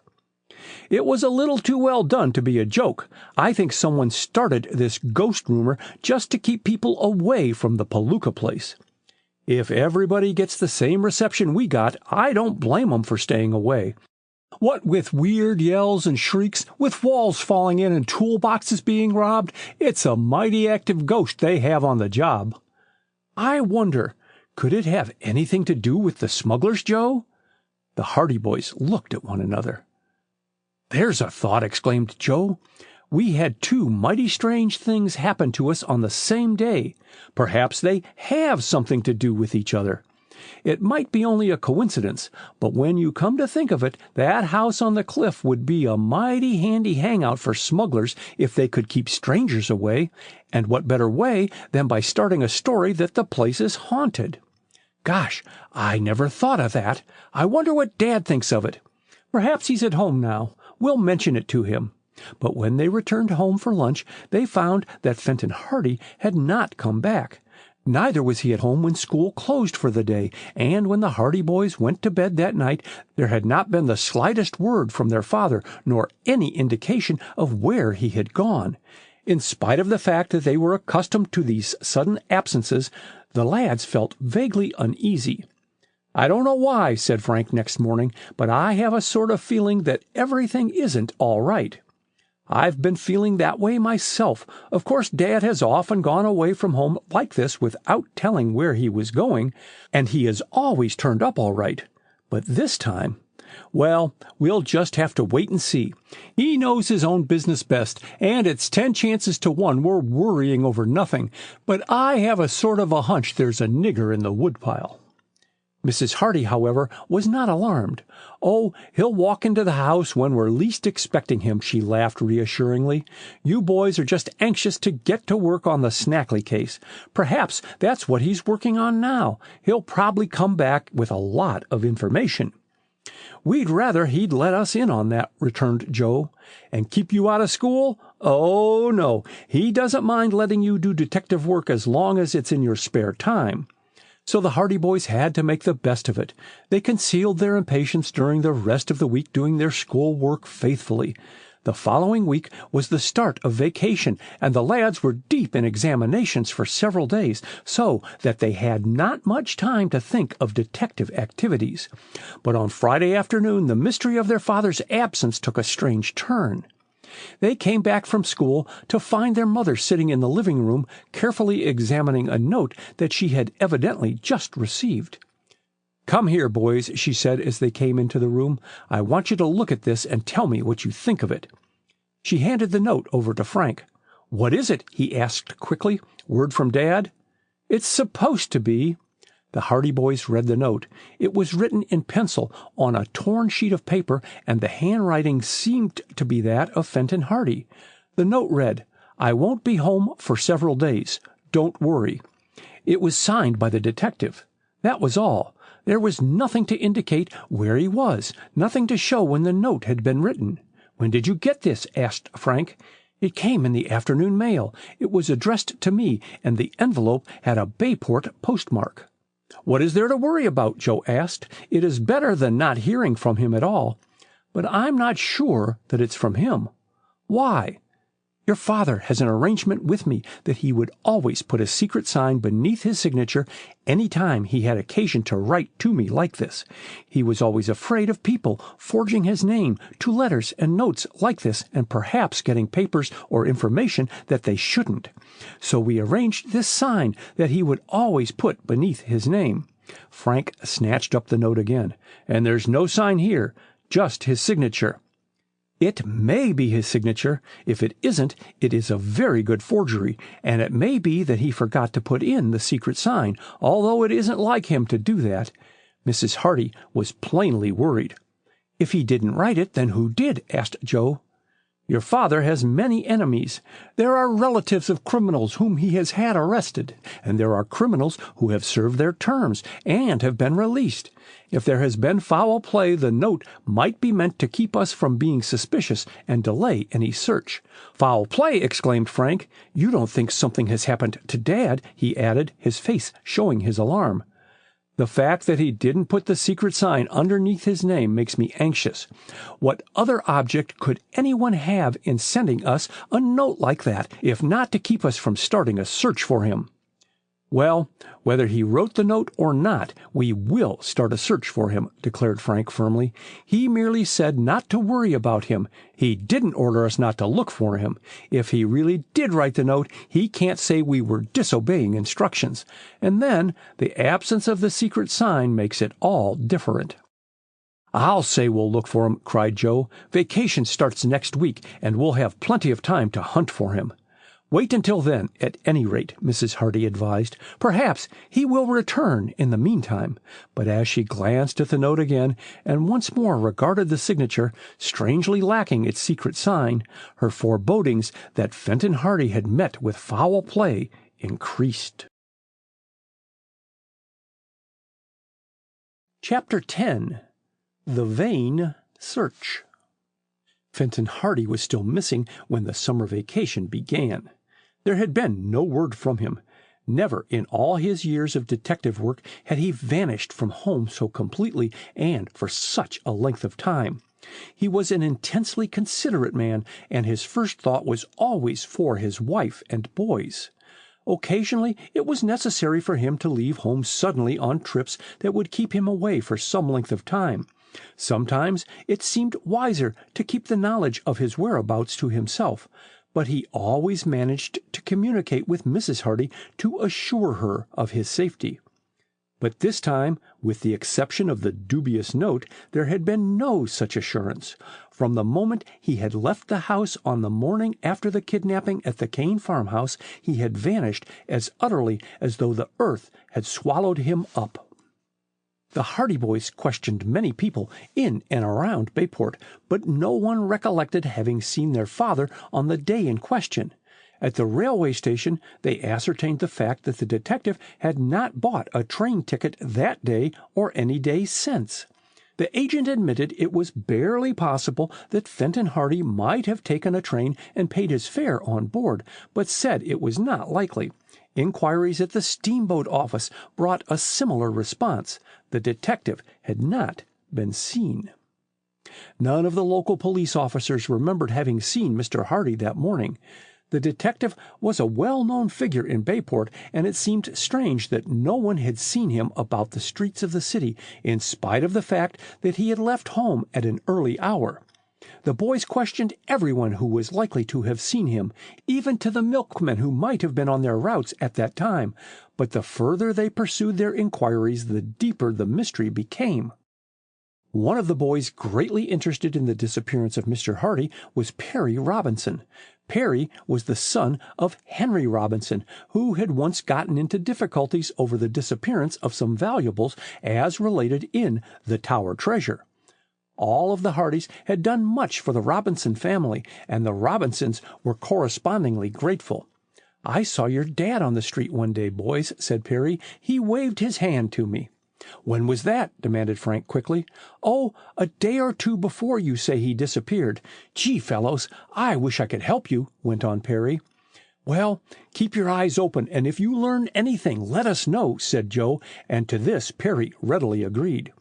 Shortly after the boys had had their talk with Perry Robinson, they ran into a number of their girl friends. One of these girls had likewise seen Mr. Hardy, but after considerable questioning the boys came to the conclusion that the meeting had taken place several days before their father's disappearance.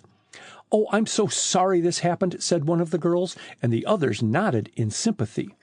The Hardy boys extended the search beyond the city.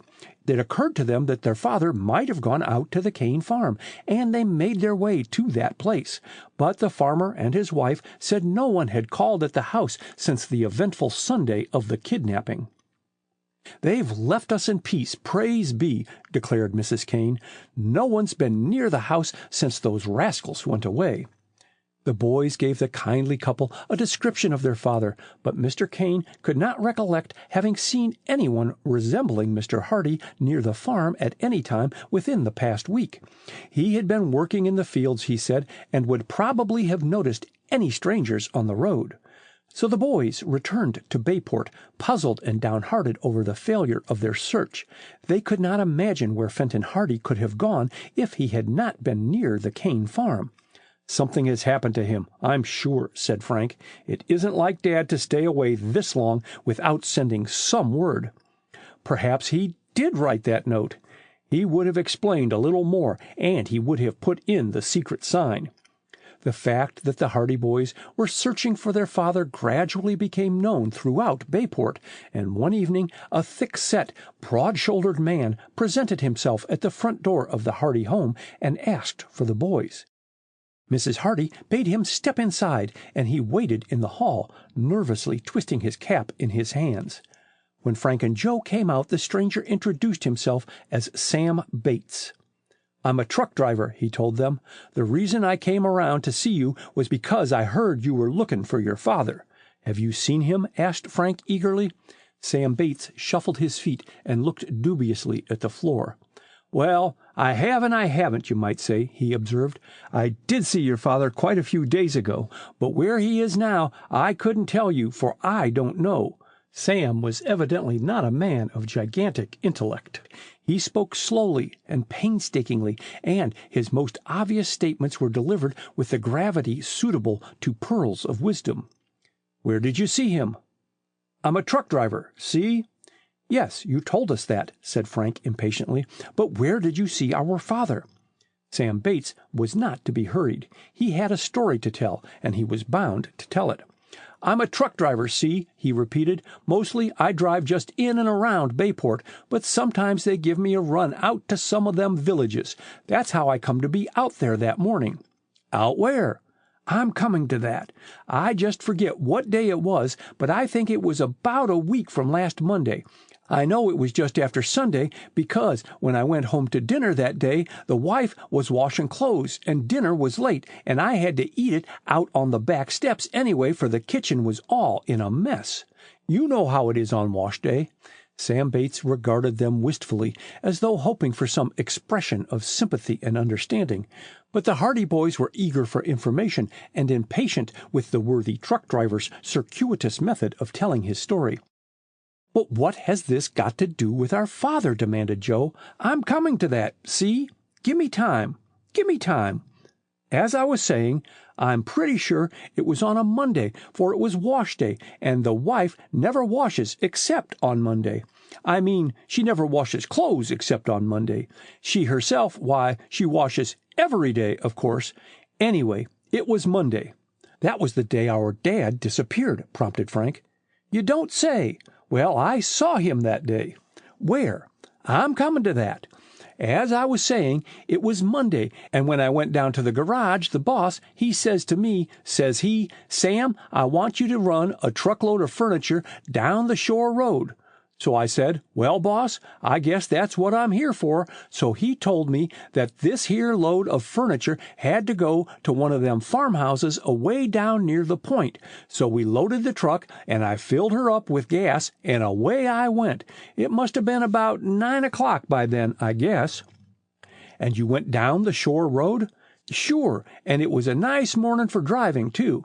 Anyway, I went out past the Tower Mansion, you know, Herd Applegate's place, them people you and your father got back the Tower treasure for, and I was driving along without a care in the world and whistling away, quite happy like, when I sees that I was coming near that haunted house up on the cliff. You know the place where old Palooka was murdered." "The Palooka place? Yeah. Well, anyway, I was coming by there, and I didn't drive slow either, for they say there's ghosts in that place, and I ain't taking no chance with nothing like that. So the truck was going along at quite a clip when what should I see but a man walking along the road." "Dad!" "Yeah, it was your father. Well, anyway, nobody ever said Sam Bates wouldn't give a guy a lift, so I slows down a bit and I says, 'Hey, do you want a ride?' Just like that, see? Then this guy turned around, so I seen who it was. I didn't know until then, see? So when I seen who it was, I said, 'Good day, Mr. Hardy, would you like a lift?' And he thanked me and said he was just taking a little walk. So I drove on past him, and the last I seen of him, he was walking along beside the road." "Did he go down the lane to the Palooka place?" "I dunno whether he did or not. He hadn't quite reached the lane when I seen him last. But I didn't meet him on my way back, so I don't know where he went. Matter of fact, I didn't think nothing more of it until this morning, when a bunch of the boys were sitting around the garage talking, and one of them said that you two lads had been hunting all over the city for your old man, I mean your father, and you couldn't find him. So I says to myself, 'Sam, maybe you can tell 'em something they don't know.' So I just thought I'd come up." "And we're very grateful to you," Frank assured him. "You have given us some valuable information. We didn't know whether our father had gone out of the city or not. Now I think we'll know where to look for him." "Ain't any chance of him nosing around that Palooka place, is there?" asked Bates. "It's a mighty good place to stay away from if everything you hear is true. It's haunted, that place is." "Oh, that wouldn't matter to him. But I'm glad you told us about seeing him. It gives us a better idea of where to look for him." "Well, I'm glad if I've helped any. Guess I'll be going now," said Sam Bates, putting on his cap. "I hope your dad shows up all right." The Hardy boys thanked him warmly, and Bates shambled away, his hands in his pockets. Mrs. Hardy came into the hallway. "Any news?" she asked anxiously. "We have a clue, anyway," Frank told her. "That fellow says he saw Dad on the shore road the morning he left here." "Where was he?" "Near the old Palooka place." "The house on the cliff?" Frank nodded. Mrs. Hardy looked grave. "Surely he couldn't have gone there and disappeared," she said. "I can't imagine why he would go to the house on the cliff anyway," observed Joe. "Oh, I know now," Mrs. Hardy exclaimed. "I had forgotten all about it. I intended to tell you boys, but somehow it slipped my mind. Now that you mention the Palooka place, I remember." "What was it?" "Your father discovered something about Snackley, the smuggler. It seems that Snackley was related to Felix Palooka, the miser." "Related to him?" "He was a cousin or nephew or something of the sort. One of the government men told him that. So your father had an idea that Palooka must have been visited by Snackley at some time or other, and that Snackley must have got the idea of using Barmet Bay for his smuggling operations at that time." "Phew!" exclaimed Joe. "Now we're getting on the right track. Dad must have gone up to the house on the cliff to investigate. Why didn't we think of searching there before? Dad put two and two together and figured out that there might be some connection between the queer things that happened at the Palooka place the day we visited it and the case of that fellow Jones whom we rescued. Then, when he learned that Snackley was related to Palooka, he was sure of it.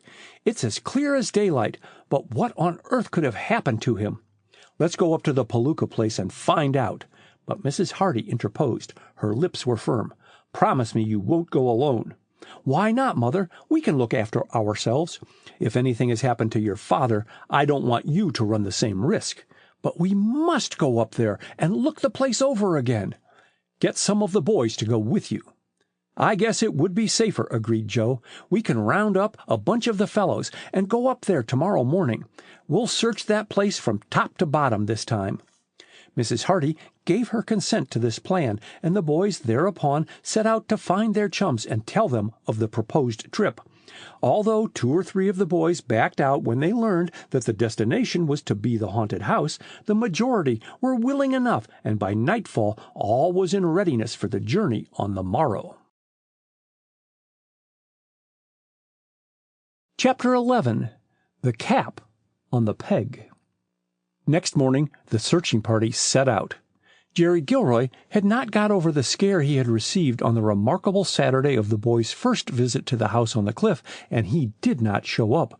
But Chet Morton and Biff Hooper appeared, along with Phil Cohen and Tony Preto, 2 more of the Hardy Boys' chums at Bayport High School. Chet had his motorcycle, and the party left the Hardy home shortly after breakfast, each machine carrying 2. Before they left, Frank explained the situation fully to the others. "We know that Dad was last seen near the Palooka place, and we have every reason to believe that he left here with the intention of searching the house. He hasn't shown up since, and no person has seen him, so there may have been foul play." "If there is any trace of him around the Palooka place, we'll find it," declared Chet. "It will take a mighty lively ghost to scare us away this time." The 3 motorcycles went out of Bayport past the Tower Mansion, sped along the shore road. There was little talk among the boys. Each realized that this was not a pleasure outing, but a serious mission, and each recognized the importance of it. The Hardy Boys had every confidence in their companions. Chet and Biff, they knew, would not be as easily frightened on this occasion, and as for Phil and Tony, they were noted at school for their fearless, at times even reckless, dispositions. They passed the Kane farmhouse, nestling among the trees, and at last came in sight of the gloomy cliff that rose from Barmet Bay, and at the summit of which perched the rambling stone house where the miser, Felix Palooka, had met his death. "Lonely-looking place, isn't it?" remarked Phil, who was sharing Frank's motorcycle. "It was an ideal place for a murder. When Felix Palooka lived there, I doubt if he had more than 2 or 3 visitors a year." "How did he get his food and supplies?" "He used to drive into the city about once a week in a rattly old buggy with a horse that must have come out of the Ark. The poor animal looked as if it hadn't had a square meal in a lifetime. Palooka must have been a little bit crazy. How he lived alone up there all the time nobody could understand. He worked hard enough, and he made the farm pay. No one else could drive a better bargain when it came to selling his hay and grain. Phil looked with interest at the old gray house that could be seen more clearly now that they were approaching it. When they were still some distance from the lane, however, Frank brought his motorcycle to a stop and signaled the others to do likewise. "What's the idea?" Chet asked. "We'd better sneak up on the place quietly. If we go any further, they'll hear the motorcycles. That is, if there is anyone at the place. We'll leave them here under the trees and go ahead on foot." The motorcycles were accordingly hidden in a clump of bushes beside the road, and the 6 boys went on toward the lane. "We'll separate here," Frank decided. 3 of us will take one side of the lane, and the rest will take the other side. Keep to the bushes as much as possible, and when we get near the house, lay low for a while and watch the place. When I whistle, we can come out from under cover and go on up to the house." "That's a good plan," approved Tony. "Joe and Biff and I will go on the left side of the road." "Good. Chet and Phil and I will take the other side. Remember to keep out of sight of the house as much as possible." The boys entered the lane, then separated according to the agreement they had made. One group plunged into the weeds and undergrowth at the edge of the lane on one side, while the others pushed into the bushes at the opposite side. In a few minutes, each group was lost to view, and only an occasional snapping and crackling of branches indicated their presence in the heavy undergrowth that flanked the lane. Frank advanced cautiously.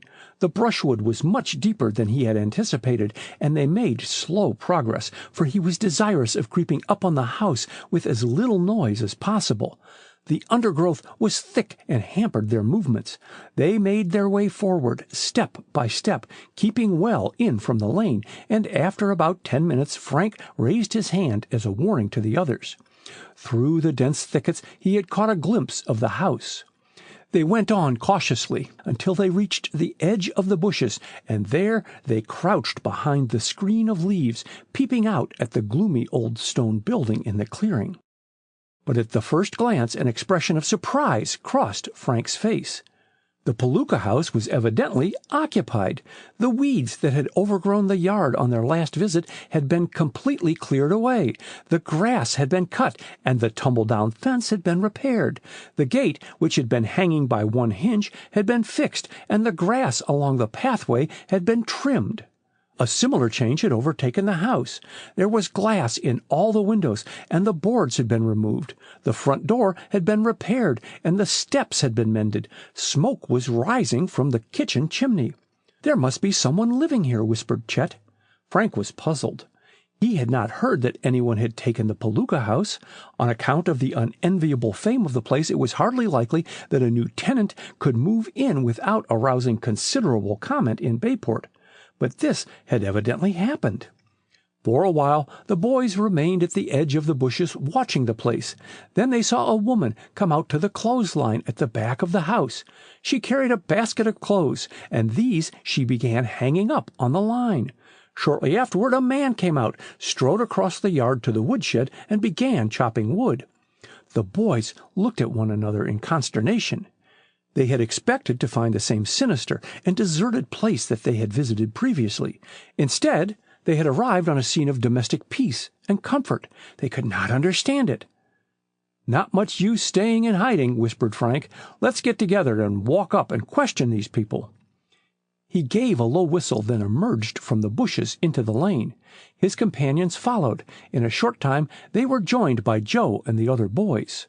All were deeply puzzled by the remarkable change that had come over the Palooka place.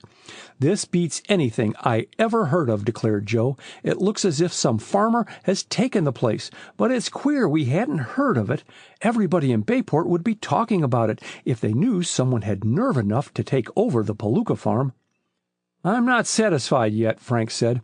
"We'll go up and question these people." Accordingly, the 6 boys walked boldly out of the lane and across the yard. The man in the woodshed saw them first and put down his axe, staring at them with an expression of annoyance on his face. The woman at the clothesline heard their footsteps and turned, facing them, her hands on her hips. She was hard-faced and tight-lipped, with gaunt features. She was not prepossessing, and her untidy garb did not impress the boys favorably. "What do you want?" demanded the man emerging from the woodshed. He was short and thin, with close-cropped hair, and he was in need of a shave. His complexion was swarthy, and he had narrow eyes under coarse black brows. His manner was far from polite as he advanced upon the boys. At the same time, another man came out of the kitchen and stood on the steps. He was stout and red-haired and had a thick mustache. As he stood there in his shirt-sleeves, he glared pugnaciously at the sextet. "Yeah, what's the big idea?" he asked. "We didn't know anyone was living here," explained Frank, edging over to the kitchen door. He wanted to get a look inside the house, if possible. "Well, there is," said the red-haired man. "We're living here now, and I can't see that it's any of your business. What are you snooping around for?" "We aren't snooping," said Frank quietly. "We're looking for a man who has disappeared from Bayport." "Humph," grunted the woman. "What makes you think he might be around here?" asked the red-headed man. "He was last seen in this neighborhood." "What's his name?" "Hardy." "What does he look like?" "Tall and dark. He was wearing a gray suit and a gray cap." "Ain't been nobody around here since we moved in," said the red-headed man gruffly. "No, we didn't see him," snapped the woman. "You boys had better go and look somewhere else." There was nothing to be gained by arguing with the unsociable trio, so the boys started to leave, but Frank, who had edged close to the open door during the course of the conversation, had glanced into the kitchen, and something had caught his eye. It was a gray cap hanging on a peg. Chapter 12. Pointed Questions. Frank thought quickly. He must ascertain the truth. The cap, he was almost sure, was the one his father had worn on the morning he had left home, but he wanted to look at it closely because he knew he might be mistaken and that it would not do to make any accusations unless he were sure of his ground. "I'm very thirsty," he said quickly. "Do you mind if I have a drink?" Redhead and the woman looked at one another without enthusiasm. It was plain that they wished to get rid of their visitors as soon as possible, but they could not refuse such an innocent and reasonable request. "Come into the kitchen," said Redhead grudgingly. This was just what Frank wanted. He followed the man into the kitchen of the Palooka place. Redhead pointed to a water tap. A dipper was hanging from a nail nearby. "Go ahead," he grunted. Frank went over to the tap, and as he did so, he passed the cap on the peg. He took a swift look at the cap. He had made no mistake. It was his father's. Then he received a shock that almost stunned him. For a second he almost stopped in his tracks, but then he recollected himself and moved mechanically toward the tap. He had seen bloodstains. On the lower edge of the cap were 3 large stains, reddish in color. They could have been made by nothing but blood. In a daze, Frank turned on the water, filled the dipper, and drank. At last he turned away, conscious that Redhead had been eyeing him carefully all the time. "Thanks," he said, and again cast a glance at the peg. The cap was gone. Redhead had undoubtedly snatched it away and hidden it. Frank gave no sign that he noticed anything amiss and walked out of the kitchen into the yard, where he rejoined the others. "I guess we may as well be going," he said. "You might as well," snapped the woman. "There's been no strangers around here." "We're sorry we troubled you," said Joe. "Goodbye." Redhead grunted a curt farewell. The woman and the other man said nothing as the boys turned away and retraced their steps out to the lane. For a while they walked on in silence, and then, when they were out of sight of the house, Frank turned to the others. "Do you know why I went into the kitchen?" he asked. "Why?" they demanded eagerly, and Joe put in, "I thought there was something fishy about the way you asked for that drink. What did you see?" "I saw Dad's cap hanging on a peg." This caused an immediate sensation. Phil Cohen whistled in amazement. "Then he has been here. They were lying." "Are you sure it was Dad's cap?" asked Joe. "Positive. I'd recognize it anywhere. And more than that, there were bloodstains on it." "Bloodstains?" Frank nodded. The boys looked at one another in silence. "This is serious," declared Joe finally. "We can't let them get away with this." "I'll say we can't," agreed Chet. "Let's go back." "I was going to argue it out right there and then, but I thought I'd better tell the rest of you first so that you'd know what it was all about," Frank explained. "He may have been—" Joe left the sentence unfinished. "He may have been murdered," said Frank firmly, "and we're going to find out about it." "What do you think we better do?" "I think we'd better go back and tell them we saw that cap and ask how it got there. That'll force a showdown. They don't like us any too well as it is, so we won't have to be over polite to them." The boys held a council, and it was unanimously agreed that the matter should not be dropped. Each was of the opinion that the trio now occupying the house on the cliff were far from savory, and that the fact of Fenton Hardy's cap being seen in the kitchen was a clue of first-rate importance. "He snatched the cap away when my back was turned," went on Frank. "That shows there's something wrong," Chet affirmed. "We'll go back and tackle him right away."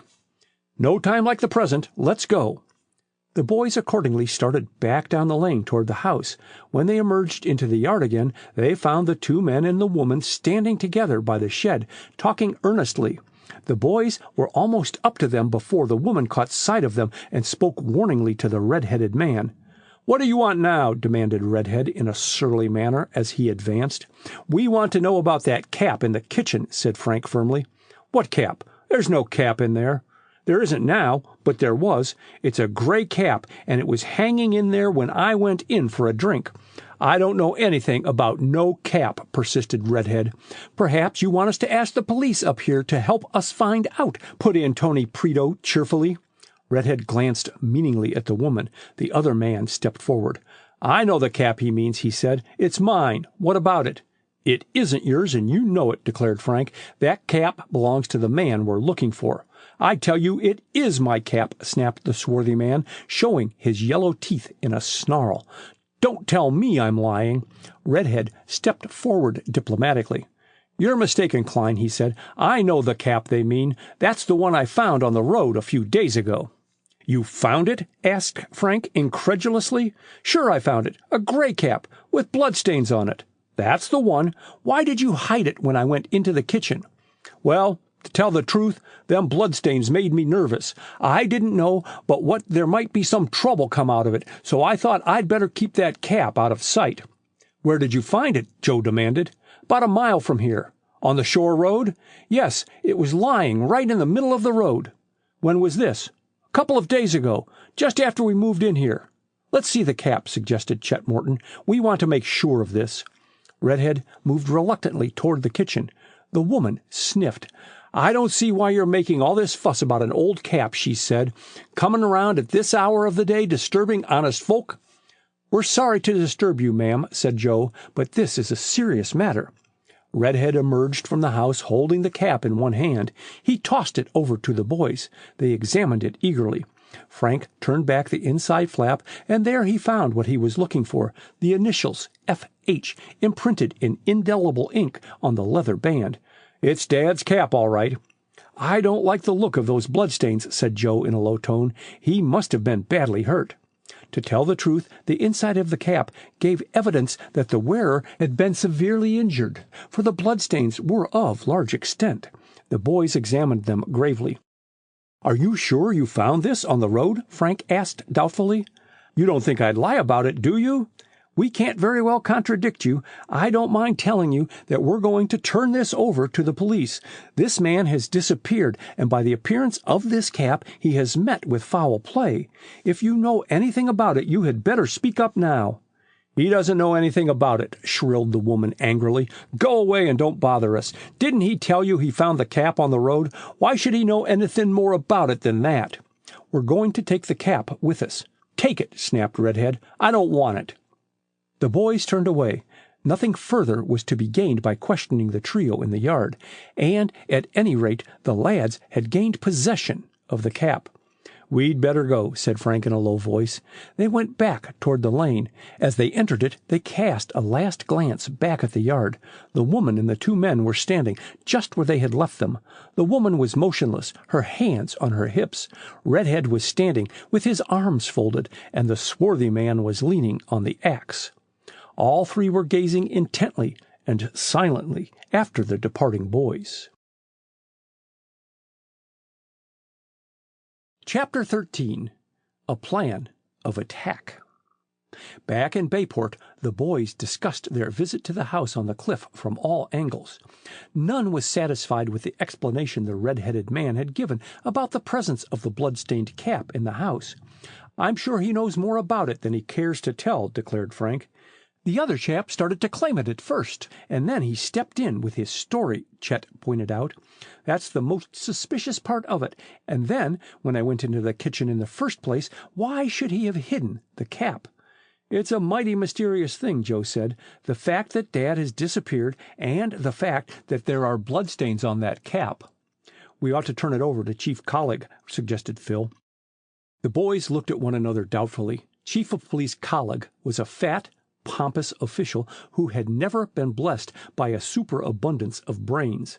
His chief satellite and aide-de-camp was Oscar Smuff, a detective of the Bayport police force. As Chet was fond of remarking, if you put both their brains together, you would have enough for a half-wit. "I don't think it would do much good," said Frank, "but it wouldn't do any harm either. Collig might be able to throw a scare into them anyway if he went up to that house and began asking questions." The boys, therefore, trooped down to the police station, and after stating their business to the desk sergeant, were admitted to the chief's private office.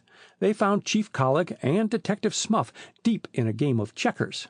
"It's your move, Smuff," said the chief. "What is it, boys?" he demanded, looking up. Frank, producing the blood-stained cap, explained how and where it had been found. Smuff, in the meantime, scratched his head diligently for a while, then captured one of his opponent's kings.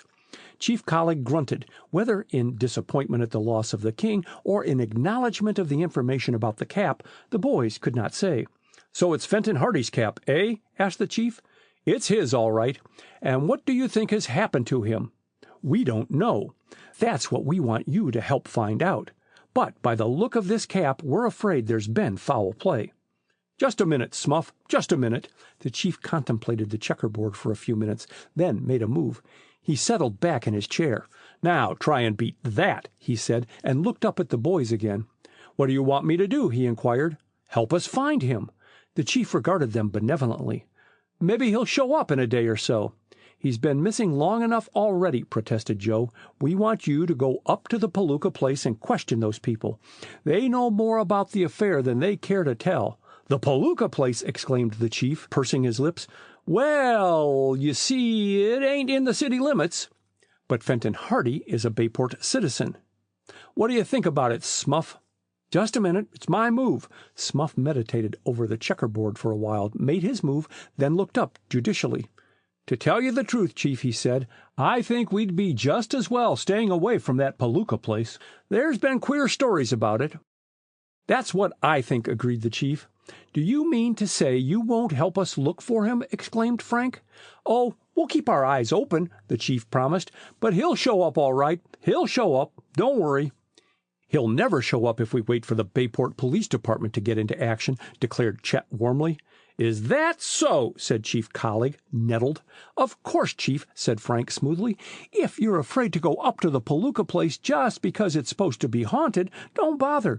We can tell the newspapers that we believe our father has met with foul play and that you won't bother to look into the matter, but don't let us disturb you at all." "What's that about the newspapers?" demanded the chief, getting up from his chair so suddenly that he upset the checkerboard over Smuff's lap. "Don't let this get into the papers." The chief was constantly afraid of publicity unless it was of the most favorable nature. "The taxpayers mightn't like it," suggested Joe. "They pay you to enforce the law, and if they know you're afraid to go up to the Palooka place—" Now, said the chief nervously. "Who said anything about being afraid of the Palooka place? Can't you take a joke? Of course, I'll go up and investigate this. At least, I'll send Smuff up." "Who? Me?" demanded Smuff in alarm. "Smuff and me. We'll go up together." "I'm doggone sure I won't go up alone," declared Smuff. "Well, as long as we're sure you'll investigate, we won't say anything to the newspapers," said Frank, and Chief Collig breathed a sigh of relief. That's fine, he said. "Smuff and me, we'll go up there first thing tomorrow morning, and if we find out anything, we'll let you know." But although Chief Collick and Detective Smuff duly departed from Bayport the next morning in an exceptionally noisy and decrepit flivver, with Smuff perched nervously at the wheel, they returned before noon with the news that they had been able to discover nothing further regarding Fenton Hardy. They had, they said, called at the house, but the people there had given a reasonable explanation as to finding the cap. Real nice people they were, too, added Chief Collick. The man said he found the cap on the road, and why should he tell a lie about it? So Smuff and me, we came away.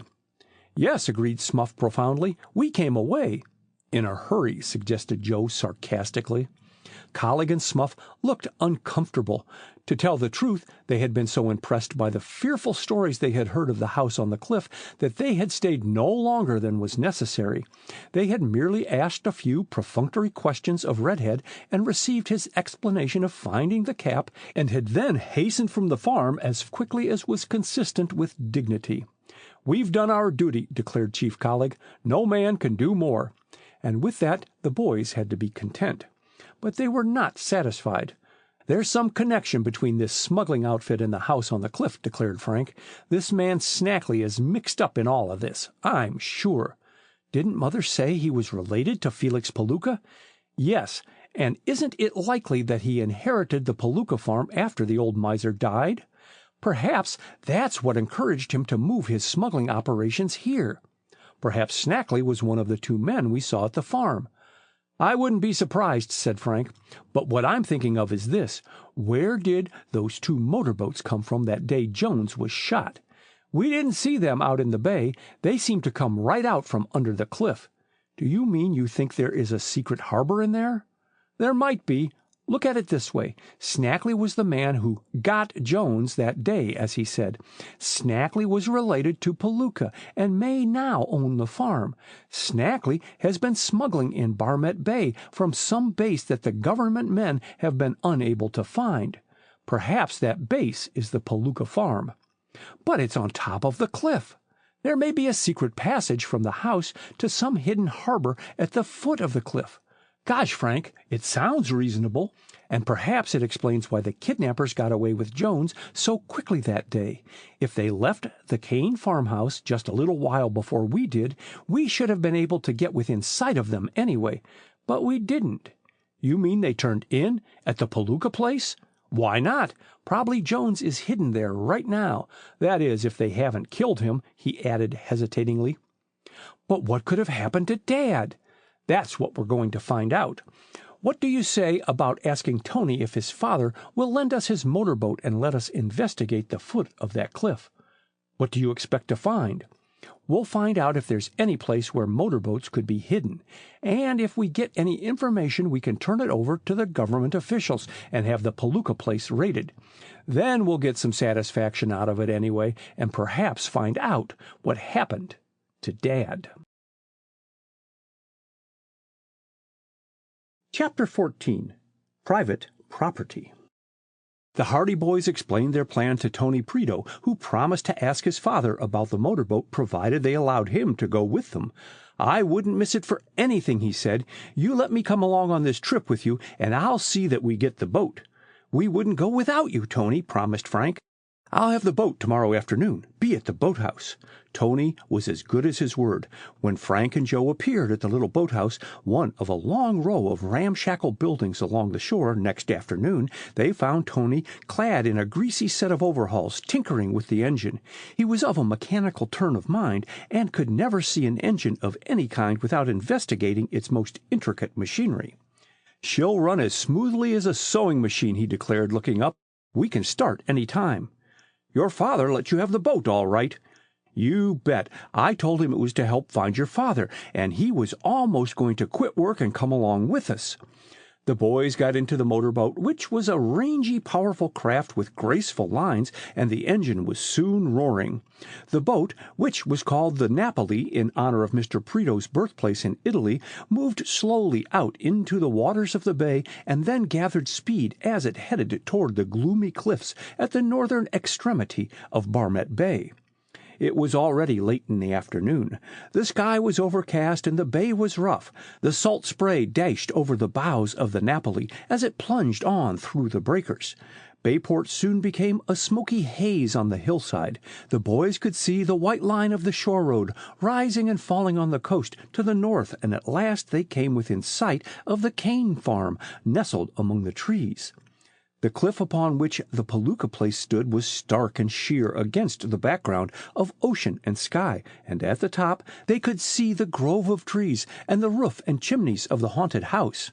"Lonely-looking place," remarked Joe. "Pretty steep cliff," Tony observed. "I can't see how anyone could make his way up and down that slope to get to the house." "That's just why nobody has thought of the possibility of the place as a smuggling base," said Frank. "It doesn't look possible, but perhaps when we look around we'll find that things are different." Tony steered the boat closer in toward the shore so that it would not be visible from the Palooka place. Then he slackened speed so that the roar of the engine would not be so noticeable, and the craft made its way along toward the bottom of the cliff. There were currents here that demanded skillful navigation, but Tony brought the Napoli through them easily, and at last the boat was surging along close to the face of the cliff. The boys scanned the formidable wall of rock eagerly. It was scarred and seamed, and at the base had been eaten away by the battering of the waves. Time passed, and there was no indication of a path, and the lads were disappointed. The cliff jutted up out of the very deep water and rose to a great height. From the boat they were unable to see the Palooka place, for it was set in a short distance from the edge of the cliff. The face of the steep rock was uncompromising. There seemed to be no foothold for man or beast. It was just an unscalable craggy wall. Suddenly Tony bore down on the wheel. The Napoli swerved swiftly to one side, and at the same time the engine roared as the craft leaped ahead.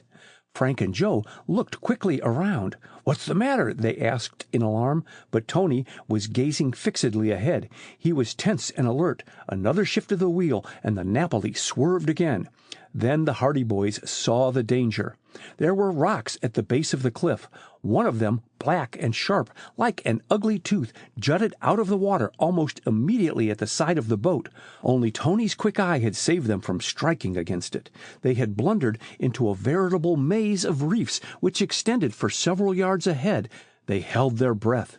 It seemed impossible that they could run the gauntlet of those rocks without tearing the bottom out of the craft. But Tony's steersmanship was marvelous. The motorboat threaded its way accurately among the jutting rocks. There was always the chance that a submerged reef might rip through the hull of the craft, but they had to take chances on that. But luck was with them. The Napoli dodged the last ugly rock and shot forward into open water. Tony sank back with a sigh of relief. "Phew, that was close," he exclaimed. "I didn't see those rocks until we were right on top of them. If we'd ever struck one of them, we would have been goners." The Hardy boys believed him. Angry waves dashed against the base of the cliff. They would not have lived for more than a few minutes if they had been wrecked in this place. They would have been battered to pieces against the rocks. Suddenly before them they saw an opening in the side of the cliff. It was a long, narrow cove. The entrance was like the neck of a bottle, widening as it led into the cliff, and it was overshadowed by jutting rocks. It had been quite invisible up to this time, and the boat had gone only a few yards further before it became invisible again, so well was the opening hidden by the rocks. "Here's a find!" exclaimed Frank in excitement. "Let's turn back and see where this goes to." Tony swung the boat around, and the craft slowly made its way back toward the hidden cove.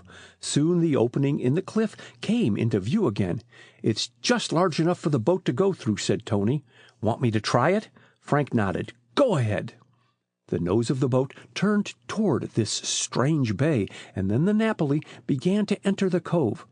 "Maybe I won't be able to get out again," said Tony suddenly. He looked ahead, but the passage widened into a bay of considerable extent, quite sufficient in size to enable him to turn the craft around once he had entered. So he continued. But the cove proved uninteresting.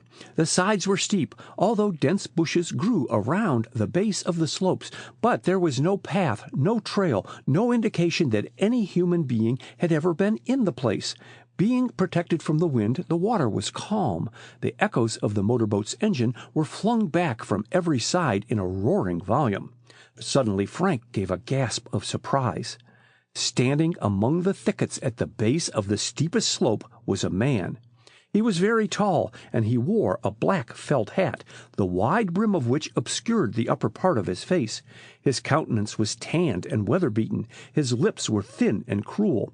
He wore a short black jacket, and he stood with his hands plunged into the side pockets and his feet spread wide apart in the manner of a seaman.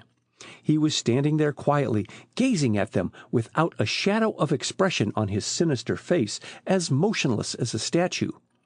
When he saw that he was observed, he called out, "Leave this place!" Tony throttled down the engine. The three boys stared at the man in the black hat as though he were an apparition. "Leave this place," he repeated in a curiously metallic voice. "We aren't doing any harm," replied Frank. "Not now," said the stranger, "but don't land here." "Why?"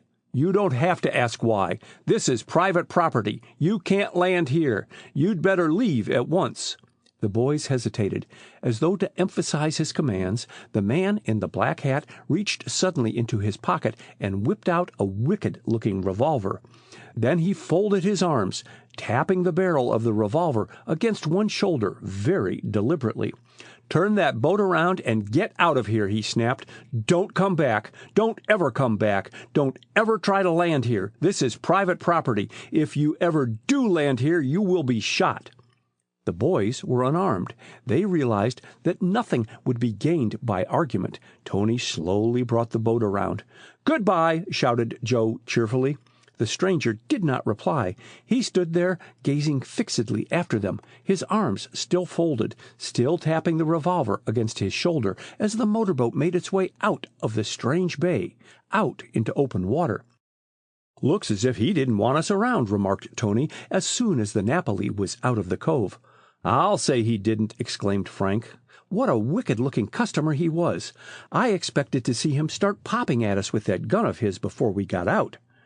"I don't want to run into him again," Joe declared. "He sure gave us our orders, and he meant 'em, too." "I wonder who he is," said Tony. "Do you think, fellows, do you think it could have been Snackley?" shouted Frank. Chapter 15. Smugglers.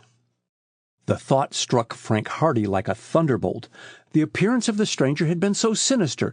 He was so evidently a lawless and desperate man who was accustomed to being obeyed, and his presence in this place indicated too clearly that he had some connection with the house on the cliff that Frank's deduction seemed quite logical.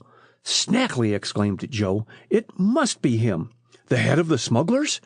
"I've never seen a picture of Snackley, and I've never heard him described," said Joe, "but that fellow looks just as I had pictured Snackley would look." "He's a leader of some kind. You can tell that by his manner," put in Tony Preto. "He's the fellow who chased Jones that day in the motorboat, and he'll chase us too," declared Tony, "if we don't get away from here pretty quick." "Why should we go now?" demanded Frank. "We've stumbled on something important. That may be the Smugglers' Cove." "But how do they get to the house if you think they have anything to do with the Palooka place?" asked Tony. "Those cliffs in there are mighty steep. There must be some way that we don't know of. What do you say we hang around here for a while and see what we can do?" Tony became infected with the enthusiasm of the Hardy boys, and he readily agreed to keep the motorboat in the vicinity of the cliff, although it was decided that they should not remain too clear, but cruise up and down the shore in case the sharp-eyed man should be watching them. "It was a good thing we didn't put up an argument with that fellow," said Frank at last. "I'll say it was," Tony agreed emphatically. "We didn't have much of a chance to argue with that revolver he had." "I don't mean that. He may think we were just out for a cruise and accidentally wandered into that cove. If he knew we were hunting for Dad, he might have acted very differently." "That's true, too," said Joe. "Well, we won't go home just yet." It was late in the afternoon. The sky was overcast, and twilight was falling. A cold wind blew in from the sea. The motorboat went some distance down the shore and then turned and, keeping well out in the bay, went on up past the cliff once again. They kept a sharp eye on the location of the cove, and in spite of the fact that they knew just where it was, they were scarcely able to distinguish the narrow opening in the rocks. "No wonder the place hasn't been heard of more often," Frank said. "It looks like an unbroken wall of rock from this far out." "You've got to be careful around here, Tony," cried Joe. "First thing you know, we'll hit the rocks and be smashed." "That's right," added Frank. "It's pretty dangerous so close to the cliff." "You leave it to me," came from their schoolmate. "I know how to handle this boat." It was true. Tony did know how to handle the motorboat, yet several times they came perilously close to the rocks, over which the waves were dashing.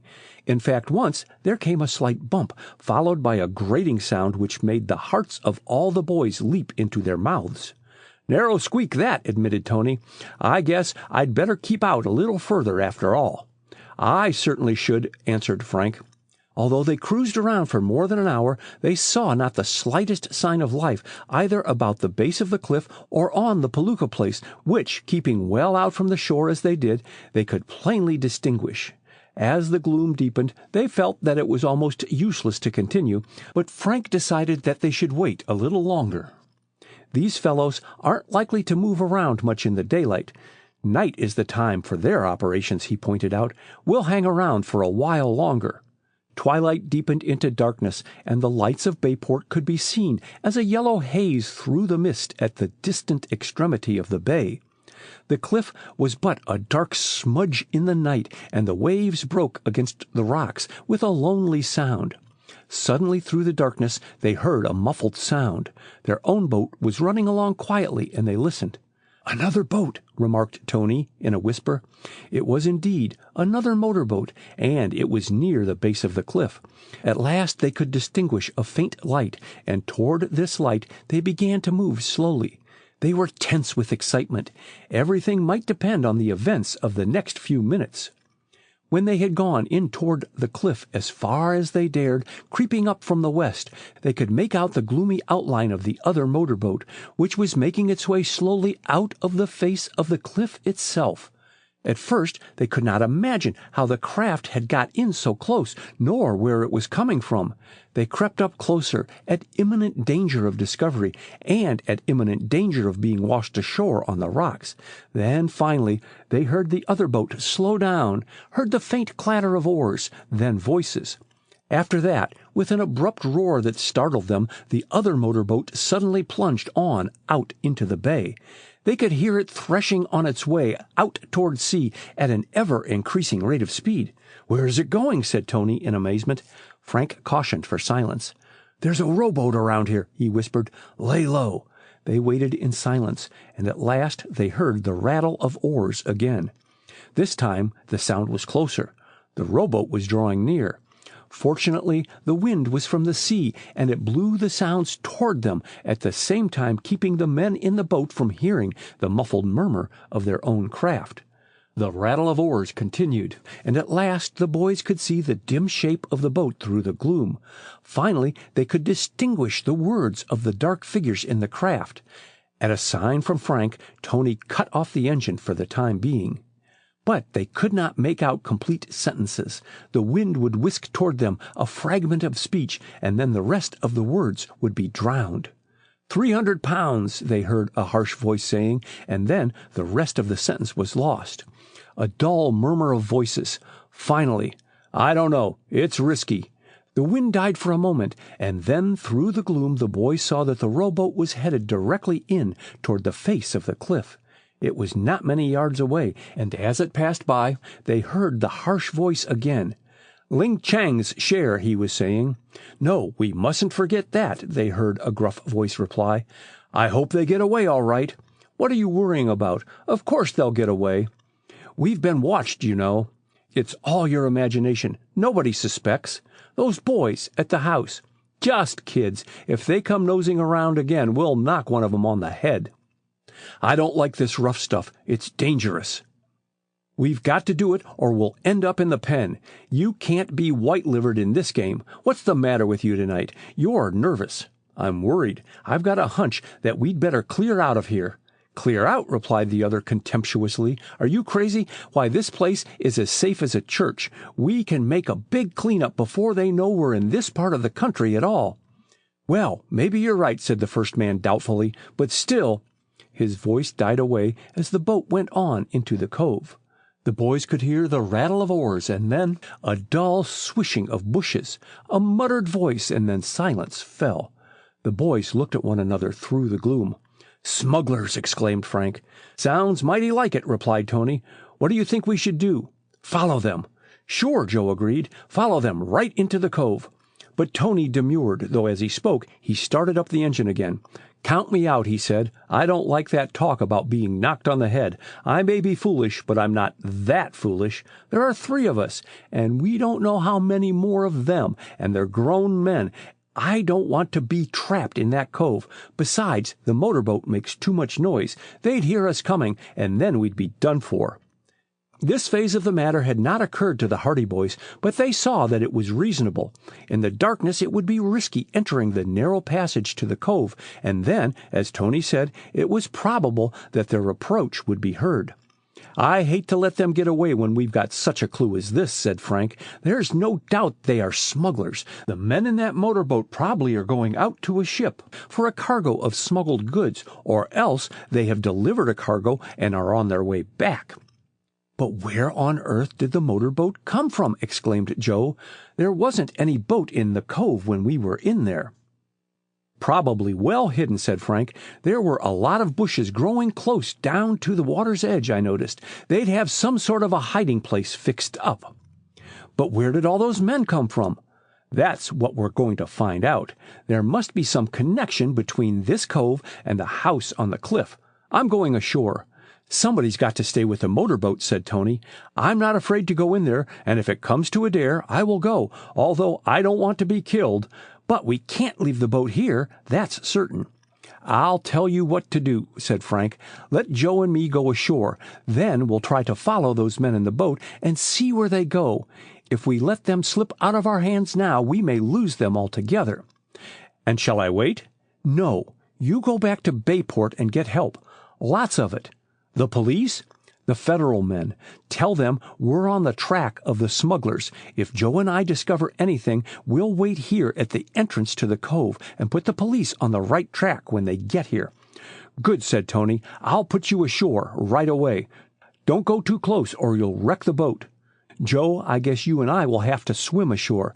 Then we'll go around into the cove and find out all we can."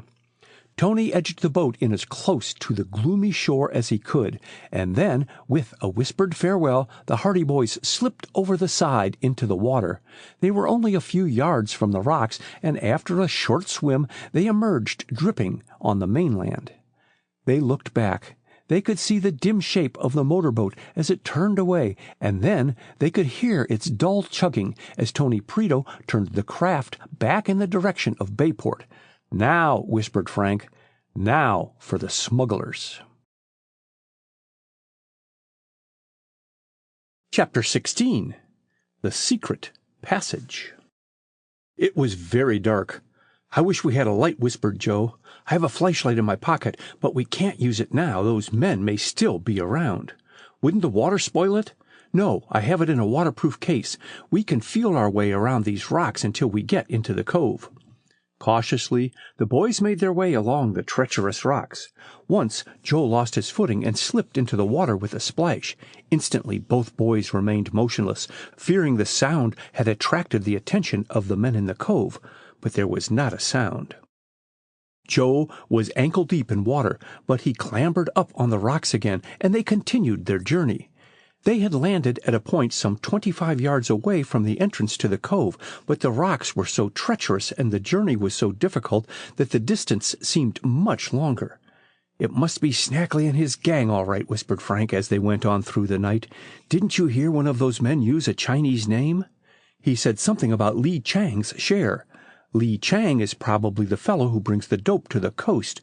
They bring the stuff into this cove by motorboat and rowboat, and it is distributed from here. Dad said Snackley was smuggling dope. It must have been Snackley who ordered us away from here. He seemed like a leader of some kind. $5,000 reward if we lay our hands on him." They had now reached the place where the seemingly solid coastline was broken by the indentation of the cove. They had feared that the cliff might be too steep at this point, but they found that it sloped gradually to the water and that there was a narrow ledge on which they could walk, one behind the other. Here, they realized, the dangerous part of the adventure began. It was very lonely in the shadow of the steep cliffs, and the loneliness was intensified by the distant moaning of the surf and the beat and wash of the waves against the reefs. Far in the distance they could see the reflection of the lights of Bayport through the mist, and once or twice they could hear the murmur of Tony's motorboat as it sped away down the bay. "I hope they bring back lights and guns with them," muttered Frank. "Who? The police? Don't worry. If they get word that Snackley is cornered, they'll send out a squad of militia." The boys rounded the point and began to make their way directly along the shore of the cove. Dense thickets and bushes grew right to the water's edge, and the boys were afraid of making too much noise, as they realized that the two men they had heard talking in the boat might be close by, perhaps even waiting to pounce upon them in the darkness. Their hearts beat quickly with the knowledge of the risk they were running, but neither lad thought of turning back. They were not thinking of the smugglers alone. They were thinking of their father. When they reached the first of the thickets they paused. They knew that the crackling of the branches would betray their whereabouts if there was anyone within hearing distance. For a while they did not know what to do. Then Frank began to lower himself from the rock on which he was standing into the water. "If it isn't too deep, we can wade around," he whispered. The water fortunately was shallow and did not come up to his knees. He signaled to Joe to follow, and Joe accordingly slipped quietly down into the water beside him. Then, without a word, and moving as slowly as possible, Frank went on wading through the water, close to the outstretched branches that overhung the shore. It seemed as though they were wading at the bottom of a deep pit, for the high walls of rock ranged all about them, and after they had penetrated into the cove some little distance, the entrance was lost to view, being hidden by an angle of the cliffs. When they looked up, they could see the gloomy grayness of the night sky above. The cove was still in deep silence, so finally Frank concluded that the men who had entered the place in the boat had retired to some secret hiding place. Inasmuch as they could not hope to discover anything without a light, he withdrew the flashlight from its case and then switched it on. The yellow beam of light revealed the pallid leaves of the bushes by the shore and the naked walls of rock above. But although Frank turned the flashlight in every direction about the cove, there was no sign of the rowboat in which the two men had arrived. It had vanished utterly. Although the lads were prepared for the disappearance of the smugglers, they were not prepared for the disappearance of the rowboat. But they searched for it in vain. The light revealed nothing of the craft. "I wonder where they hid it," whispered Frank. They began a systematic search of the bushes around the cove, remaining as quiet as possible. But although they made almost a tour of the place, it was soon evident that the boat had not been beached under cover of any of the thickets. It must be hidden in a cave of some kind, Frank decided at last, and that's where the smugglers are. Once again they began a search of the bushes. They were still wading in the water, and their feet were now very cold, but they searched patiently and carefully, brushing aside the branches, peering into the bushes, but it seemed they were to find nothing but the uncompromising rocks and moss beyond. At last, however, as they were approaching a part of the cove which they had not visited before, Frank, who was in the lead, stumbled suddenly forward. His groping feet had failed to encounter bottom, and he had lost his balance. With great presence of mind, he kept the searchlight high in the air. He had stepped into a deep hole, and although he was up to his neck in water, he kept his arm raised, keeping the flashlight free of the wetness. "Here, take the light," he gasped in a hoarse whisper. Joe leaned over and grasped the flashlight. "Deep water here," muttered Frank, as he tried to scramble back into the shallows. But the hole into which he had fallen was a sudden drop, and it was necessary for Joe to grasp his brother's outstretched hand before he could regain the shallow water. At length, soaked to the skin, Frank again stood beside his brother. "Good thing it wasn't any deeper," he remarked. "The bottom is pretty level around here. It's funny there should be a deep hole like that." Frank gave a sudden exclamation. "I know how that came to be there," he whispered. "That's a channel. See how close it is to the shore? The water shouldn't be so deep right there." "Why should it be a channel?" "To let that motorboat get into shore, or the rowboat. They'd run aground otherwise. Give me the light. I'll bet we found where that boat was hidden." He played the flashlight on the surface of the water, and then they could see clearly that the bottom of the cove was broken by a deep channel at that point, several feet in width, leading directly toward a clump of bushes at the shore. Keeping well to the side of the channel and in shallow water, the Hardy boys made their way over to the bushes. Then, when the beam of the flashlight was cast on the dense covert of branches, the mystery was clear. Beyond the bushes was a dark opening in the rock. "A cave!" exclaimed Frank in suppressed tone. It was so cleverly concealed that it could not have been seen in the clear light of day except at close quarters. The glare of the flashlight, however, cast the dark opening into prominence behind the screen of leaves. This, then, was the explanation of the boat's disappearance. There was a channel in the cove enabling the smugglers to row the boat directly into this cave in the rock. This also probably explained the presence of the motorboat. "They went in here," said Joe. "We'll explore it." Having gone so far, there was no going back. The boys were fully determined to keep on the track of the smugglers. They did not know what lay behind the darkness of that silent and mysterious opening in the rock, but they meant to find out, no matter what the risks. Cautiously they advanced into the bushes, which gave way protestingly before them. The branches whipped their faces. The water was still shallow, for there was a narrow ledge along the side of the channel, and, moreover, it was now low tide. At last the bushes closed behind them. The Hardy boys were standing in the entrance to a secret passage, pressed close against the rocky wall of the cave. Chapter 17. The Chamber in the Cliff. Frank switched on the flashlight. The beam illuminated the depths of the dark passage. Far ahead of the brothers, they glimpsed a gray shape just above the surface of the glistening water. For a moment they were startled. Then they recognized that the gray shape was nothing more than the rowboat that had passed by them in the darkness outside the cove. It had been drawn up close to a natural wharf hewn out of solid rock. It swayed to and fro with the motion of the water. The boys made their way forward along the ledge, which was wide enough for one person to walk on, until at last the ledge widened out and proved to be a path leading to the wharf. There was not a sound in the passage but the drip, drip of water from the gloomy walls. The Hardy boys stole quietly forward along the wharf, passed the boat, and then looked about them.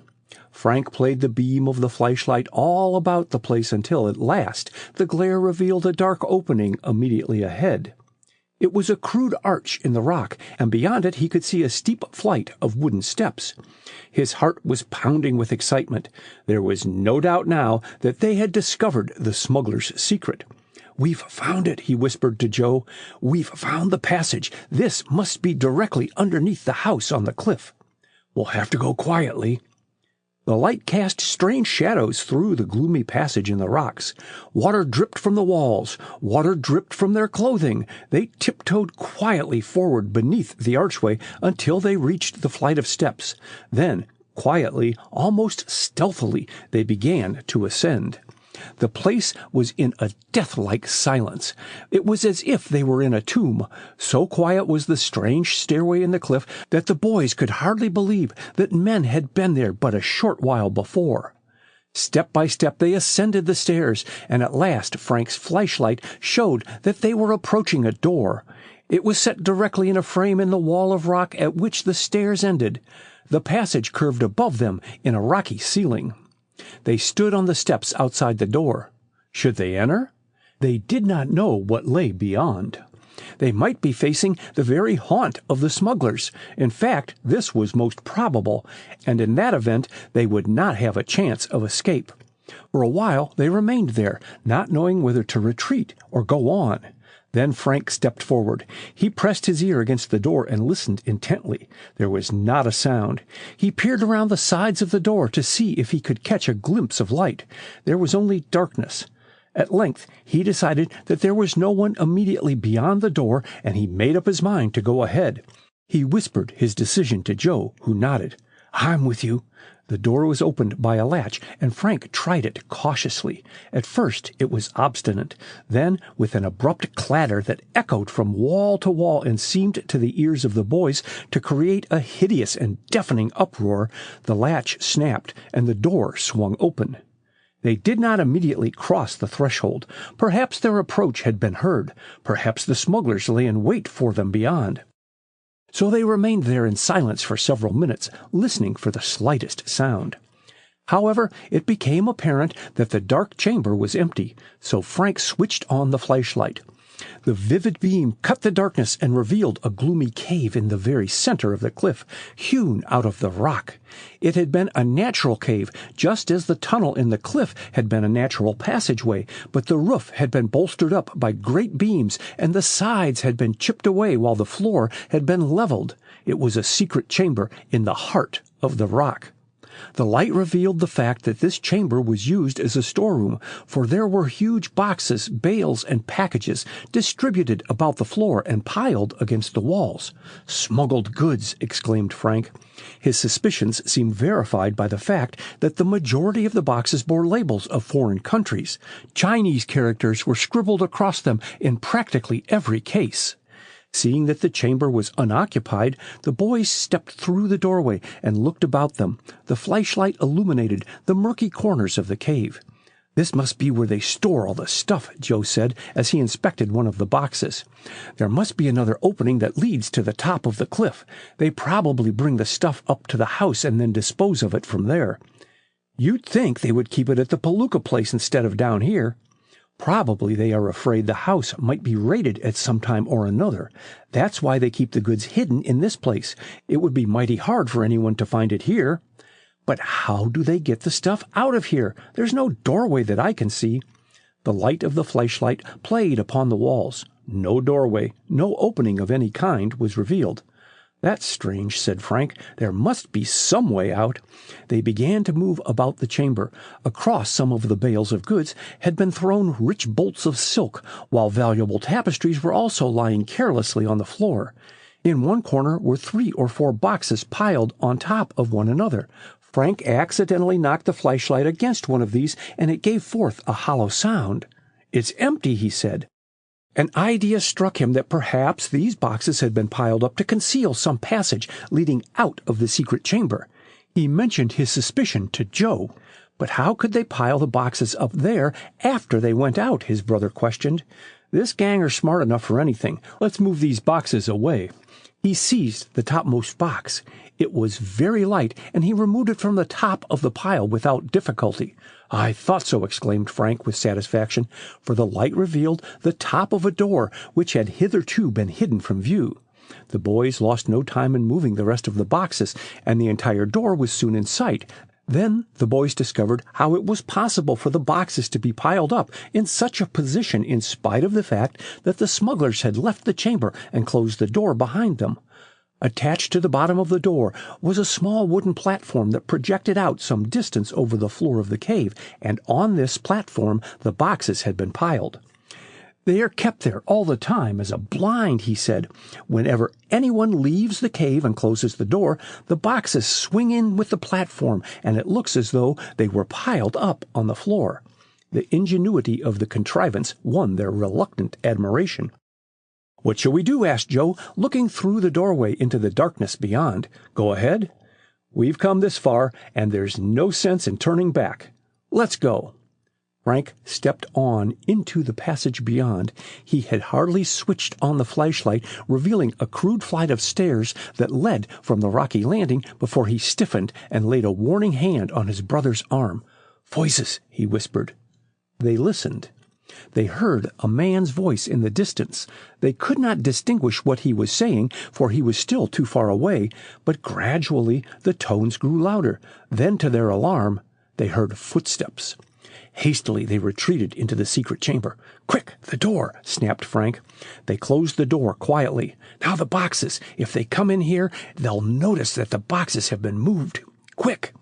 Swiftly the Hardy boys began to pile the empty boxes back on the platform that projected from the bottom of the door. They worked as quietly as possible, and as they worked, they heard the footsteps on the stairs drawing closer and closer. Finally, the topmost box was in place. Out the other door! They sped across the floor of the chamber toward the door that led to the stairs they had just recently ascended, but hardly had they reached it before they heard a rattle at the latch of the door on the opposite side of the cave.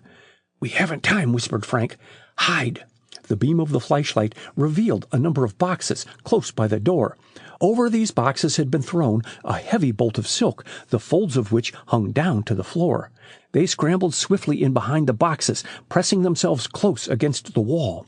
They did not have more than time to hide themselves and switch out the light before they heard the other door open. "There's a package of dope in that shipment that came in last night," they heard a husky voice saying. "Bring it upstairs, for Burke says he can get rid of it for us right away. No use leaving it down here."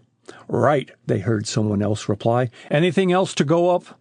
"No, we won't start moving the rest of this until the end of the week. It's too dangerous. Let Burke take out the shipment he has, along with this dope, and then we'll lay low for a few days. I'm getting a bit nervous." "What does the big boss think about it?" "That's his idea, too. Here, wait till I switch on that light." There was a click, and suddenly the chamber was flooded with light. The cave had been wired for electricity. The Hardy boys crouched in their hiding place. Their hearts were pounding madly. Would they be discovered? Footsteps slowly approached the boxes behind which they were concealed. Chapter 18. A Startling Discovery. The Hardy boys were tense with a realization of their peril. The strong electric light that hung from the center of the ceiling cast such a vivid illumination that they were sure they would be seen, particularly when they found that the boxes behind which they were hidden were spaced some distance apart. But for the folds of silk that hung down over the opening, they would certainly have been seen. "Here's some of that special silk," they heard the first man say. "Perhaps I'd better bring it up, too. Burke was saying he could handle some more silk." "We're done for," thought Frank. "If he ever comes close enough to pick up that silk, he'll see us, sure." But the other man objected. "What's the use? You won't get any more thanks for carrying all that stuff upstairs, even if Burke does take it. And if he doesn't, you'll just have to cart it all the way down again. My motto in this gang is to do just what Snackley tells me, and no more." "I guess you're right. We'll just bring up the dope." To the relief of the boys, the man turned away and went back to the other side of the chamber. They could hear a rustling sound. Then came the words, "Well, we've got it. Let's go back up." The switch snapped, and the cavern was steeped in darkness immediately. It was a darkness immeasurably welcome to the lads crouched behind the boxes. They began to breathe more easily. They heard the door close, and then they could hear the footsteps of the two men as they ascended the stairs in the passageway. When the footsteps could be heard no more, Frank switched on the flashlight with a sigh of relief. That was a close call. Gosh, but I was sure they had us. We wouldn't have had a chance with that pair. You can bet your life they carry guns. Well, let's follow them. I'm with you. We know we're on the right track. And we know we're liable to blunder right into the whole den of smugglers if we don't watch our step. It's going to be ticklish from now on. It can't be any more ticklish than it has been. I lived about 10 years while that pair was in here. They crossed the chamber and again opened the door. Cautiously, they stepped out on the landing, closed the door behind them, and again confronted the flight of steps. "I'll go first," said Frank. "Stick close behind me." He decided to turn out the flashlight because it was barely possible that the smugglers might have a guard at the top of the stairs, in which event their approach would be discovered. So, in the inky blackness they ascended, step after step. They reached the top of the first flight of stairs, and then they found themselves upon a crude landing of planks which ran along the side of the rock wall for some distance until it ended in another flight of steps. Here the boys stopped again to listen. All was as silent as the tomb, save for the distant pounding of the sea upon the cliff. "I don't hear a sound," whispered Joe. "Come on," came from his brother. The passage through the rock was of considerable depth, and they went on up countless steps until their limbs were weary. They had never realized that the cliff was so high until now. But at length they reached the final landing, and there they were confronted by another door.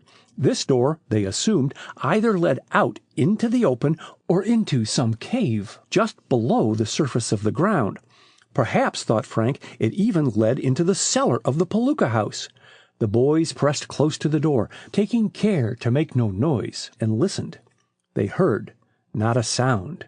Still, with the caution arising from their previous narrow escape, they decided to wait a little while longer. As later events proved, it was well that they did. For a while they could hear nothing from beyond the door, and there was no indication that anyone was there. But after listening intently for as long as 5 minutes, they heard a queer, shuffling sound, and then a sigh. That was all. "Someone's there," breathed Frank in a low whisper. Joe nodded in the darkness. They did not know what to do. It seemed apparent that there was someone beyond the door, possibly a sentry. If there was only one man, it might be possible to attack him and disarm him, although it was scarcely possible that they could do this without noise and without attracting the attention of the smugglers. The problem was solved for them. A door thudded in the distance. Then there was a muffled murmur of voices, growing in volume, and a trampling of feet. "I tell you, this nonsense has gone far enough. He'll sign, and he'll sign right now, or I'll know the reason why." The boys started, for the voice was none other than the voice of the man who had ordered them out of the cove that afternoon. "That's the stuff, Chief," returned someone. "Make him sign and promise to keep his mouth shut." "If he doesn't, he'll never live to tell about it. That's one thing sure," snapped the first man coldly. There was a sound of a switch being snapped, and then the boys could see a yellow beam of light beneath the door at their feet. From the sounds, they judged that 3 or 4 men had entered the room beyond. "Well, he's still here," said the man who had been addressed as Chief. He strode across the room, and the boys could hear a chair scrape on the board floor. "You'll find that this is an easier place to get into than it is to get out of." A weary voice answered him. The tones were low. The boys could not make out the words. "You're a prisoner here, and you'll be a prisoner here until you die unless you sign that paper." Again the weary voice spoke, but as before the tones were so low that the words were indistinguishable. "You won't sign, eh? We'll see about that." "Wait till he goes hungry for a few days, and then he'll think differently," put in one of the other men. There was a hoarse laugh from his companions. "Yes, you'll be hungry enough before we're through with you, I can promise you that," said the harsh voice. "Are you going to sign?" "No," they heard the prisoner in the other room answer. Who was this man who was evidently held captive by the smugglers in the underground room? The same thought was in the mind of each boy as he listened to the conversation. "You know too much about us. You've found out too much, and we'll never let you get out of here to use your information. You may as well get that straight. You've read that paper. If you don't sign it, you will starve." The prisoner evidently did not reply. "Give him a taste of the hot iron," suggested one of the smugglers. "No, nothing like that. It's too crude. I'm giving him his chance. He can sign this paper now or take the consequences." Still there was no reply.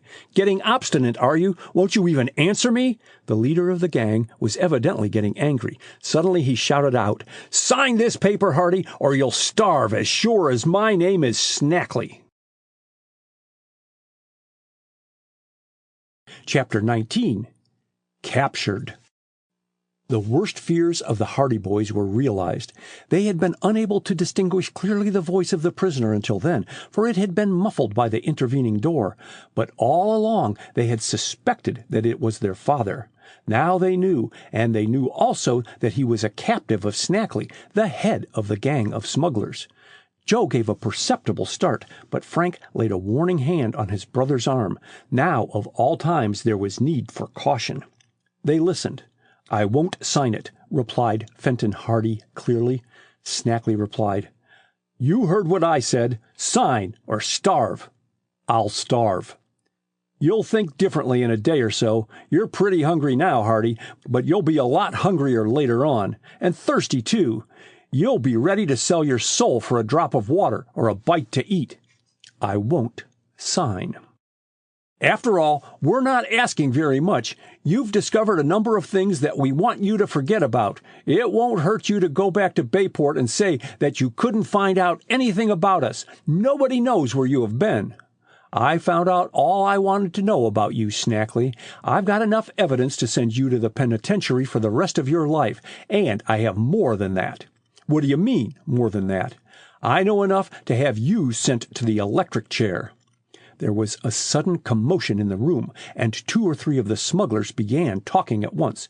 "You're crazy," shouted Snackley, but there was a current of uneasiness in his voice. "You're crazy. You don't know anything about me." "I know enough to have you sent up for murder." "All the more reason why you're not going to get out of here without signing this paper.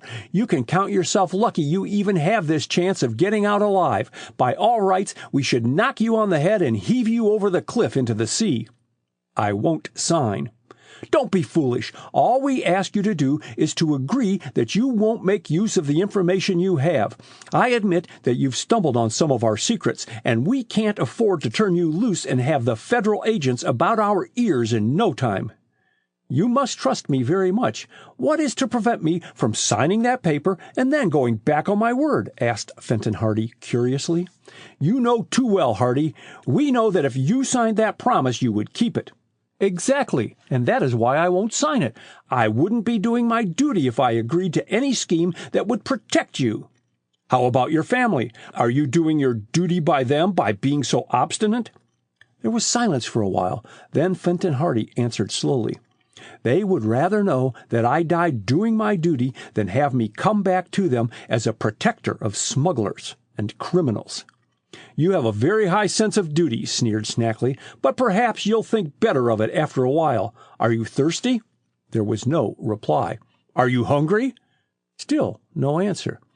"You know you are, and you'll be hungrier and thirstier before we are through with you.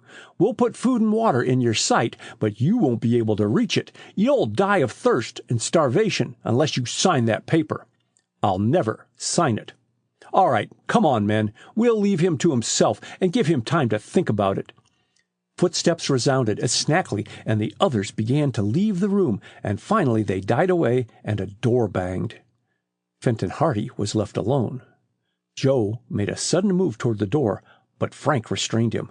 "Not just yet," he cautioned. "They may have left someone to guard him." So the boys waited, listening intently at the door. But there were no further sounds from within the room. At length, satisfied that his father had indeed been left alone, Frank fumbled for the latch of the door. Noiselessly he managed to open it.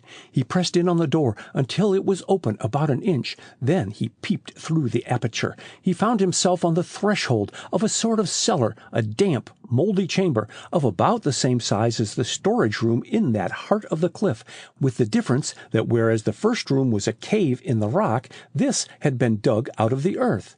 It was floored with planks, and a lone electric light cast a yellowish illumination over the scene. There was a crude table and a few chairs, while in one corner stood a small camp bed. On this bed he spied his father. Fenton Hardy was bound hand and foot to the cot, so tightly trussed up that he was unable to move more than a few inches in any direction. He was lying flat on his back, staring up at the muddy ceiling of his prison. On a chair beside the cot was a large sheet of paper, presumably the document the smugglers were asking him to sign. The detective did not hear the door open. As Frank looked at him, he was conscious of a change in appearance of his father, a change that shocked him extremely, for Fenton Hardy was thin and pale, his cheeks were sunken, and he looked like a man who was famished for want of food. Frank opened the door a little wider and tiptoed into the room. Joe followed quietly. They knew there was danger of the smugglers returning at any moment. They knew they must work swiftly and quietly if they were to effect the release of their father. A slight sound attracted Fenton Hardy's attention, and he slowly turned his head. When his gaze rested on the figures of the 2 boys who were stealing across the floor toward him, he almost uttered an exclamation of amazement, but he managed to check the involuntary utterance, although his face lighted up with relief. Quickly, the Hardy boys reached his bedside. Frank drew out his pocket-knife and without a word, without even a whisper, began to hack at the ropes that bound his father. But the knife was dull, and the ropes were heavy. Joe had lost his knife in the water soon after they had left Bayport, and although he searched about the room he was unable to find one, so he set himself at the laborious business of trying to untie the knots. Every moment was precious. At any second, the boys knew, they might hear the footsteps of the approaching smugglers. They worked with frantic caution, worked against time. Frank hacked at the ropes with the dull blade, but seemed to make little progress. Joe fumbled at the obstinate knots until his fingernails were broken, but he could scarcely loosen the strands. Minutes passed, slowly and agonizingly. Fenton Hardy could give no assistance. He had to lie there in silence, not daring even to encourage the lads by a whisper. The silence was broken only by the heavy breathing of the two boys, by the scarcely audible sound of the knife against the ropes. At last, the knife cut through one of the ropes, and Fenton Hardy's feet were free. Frank pulled the ropes away, but a loose end fell on the floor with a slight sound. Slight as the noise was, it seemed to them almost deafening, in view of the necessity for silence. Desperately, Frank prepared to set to work to cut through the ropes that bound Fenton Hardy's arms, and even as he reached over with the knife, they heard a sound that sent a thrill of terror through them. It was a heavy footstep beyond the door through which the smugglers had recently disappeared. Someone was approaching the underground room. Frank strained at the knife, but the ropes were stubborn. The dull knife made little impression at first, but at last the rope began to give, and finally, as Fenton Hardy gave a mighty effort, it snapped, and the detective was free. But the footsteps down the stairs had drawn nearer, and it was followed by others. The smugglers were returning. "Quick!" whispered Frank as he flung the ropes aside. "I can't hurry," gasped out Fenton Hardy. "I've been here too long." He could hardly utter the words. His face showed his exhaustion. "But we've got to hurry, Dad," came excitedly from Frank. "See if you can't make it." I'll do my best," returned his father. "If those fellows come back, let's fight for it," put in Joe desperately.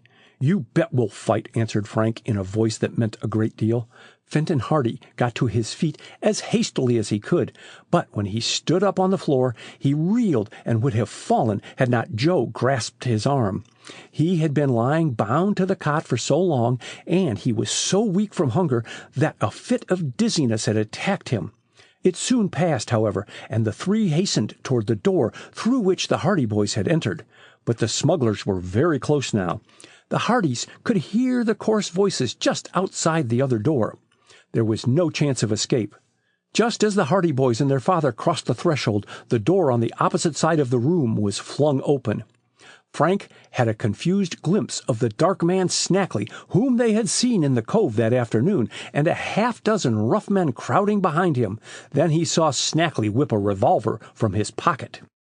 The chief of the smugglers was filled with astonishment, but he did not lose his presence of mind. The weapon was leveled at Frank before he had time to close the door. Snackley did not speak. He pressed the trigger, and the revolver roared. The echoes crowded on one another in that narrow space. The bullet chipped into the wood of the door. Frank ducked, and Joe, who was in the lead, flung himself to one side.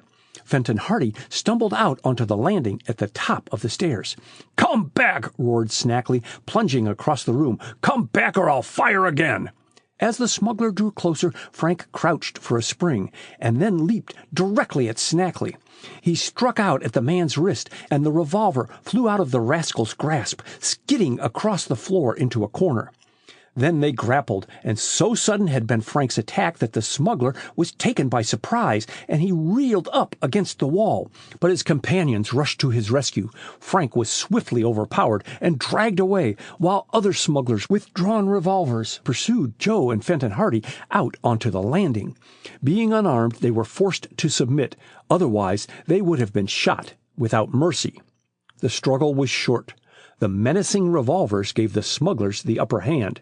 Within 5 minutes, Fenton Hardy was bound to the cot again, while the Hardy boys were seated, trussed up and unable to move, on 2 chairs nearby. They were captives of the smugglers. Chapter 20. Dire Threats. Snackley, once he had recovered from his first consternation and surprise, was in high humor. "Just in time," he chuckled, rubbing his hands with satisfaction. "Just in time. If we'd been a few minutes later, they'd have been away from us altogether." The Hardy boys were silent. They were sick with disappointment. It had seemed that escape was certain, and then in a twinkling the tables had been turned, and now they were all worse off than they had been before. "What will we do with him, Chief?" asked one of the men. The voice sounded familiar to the boys, and they looked up. Not altogether to their surprise, they saw that the fellow was none other than Redhead, whom they had seen at the Palooka place the day Frank discovered his father's cap.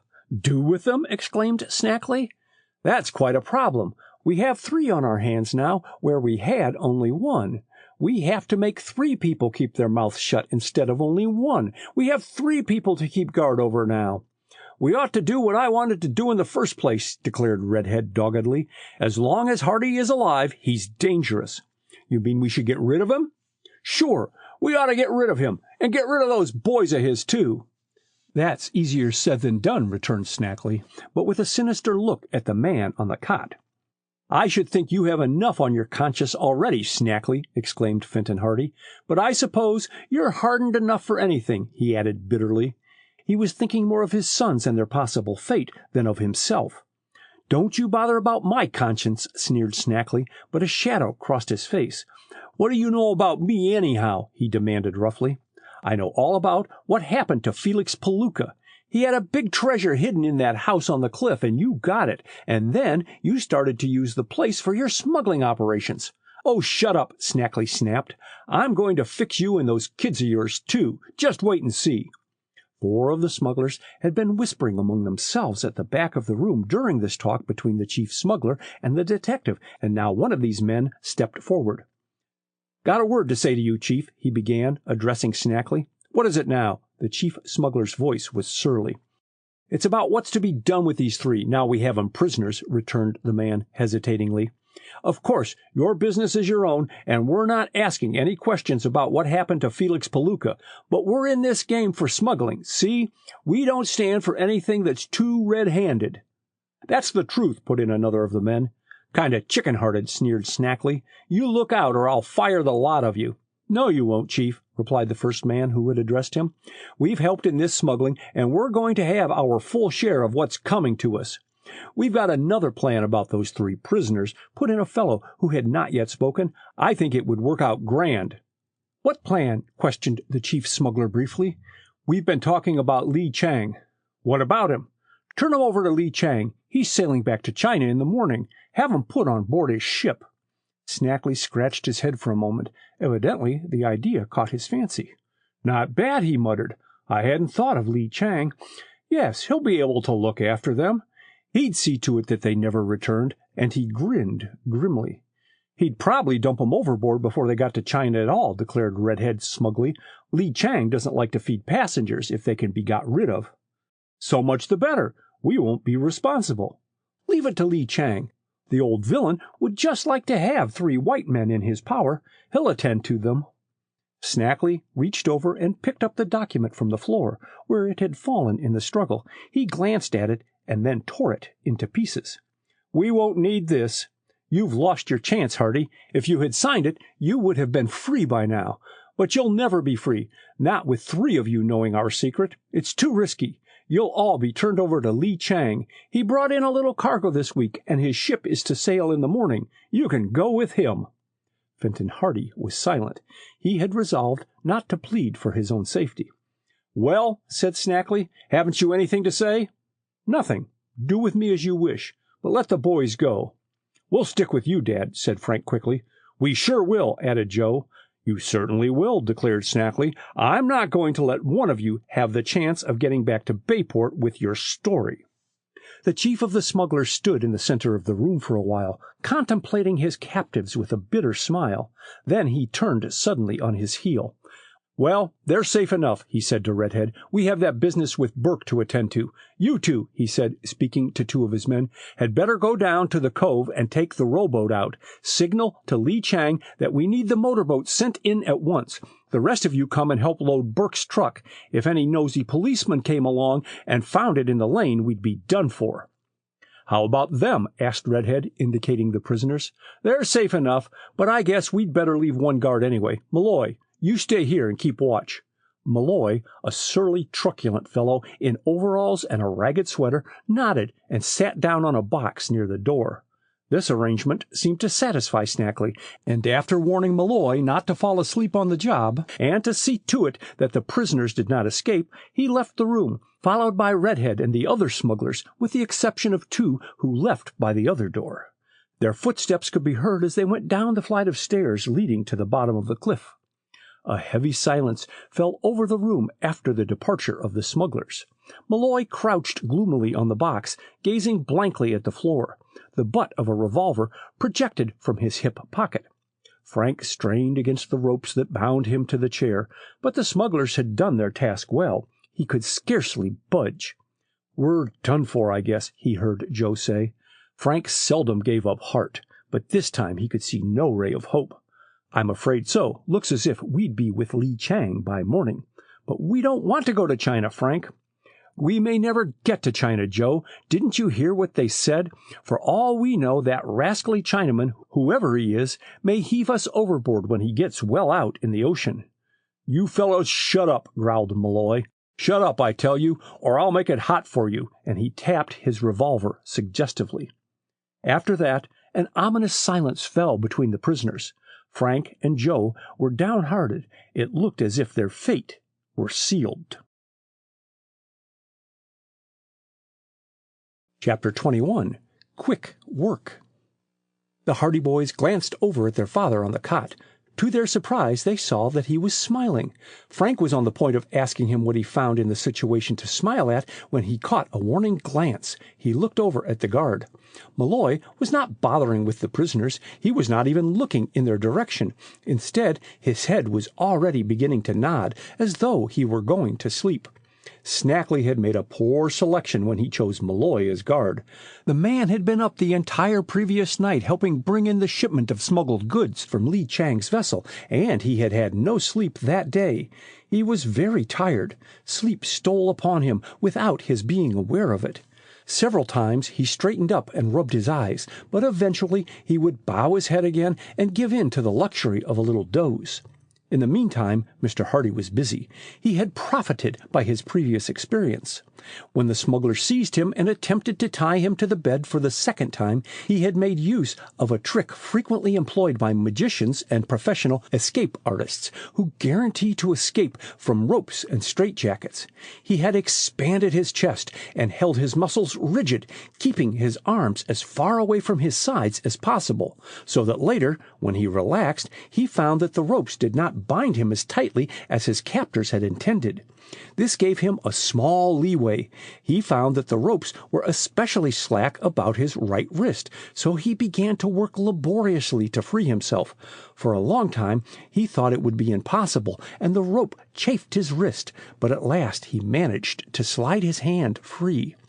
Joe and Frank watched this performance with amazement, and new hope came into their eyes as they saw their father slowly groping for one of the knots.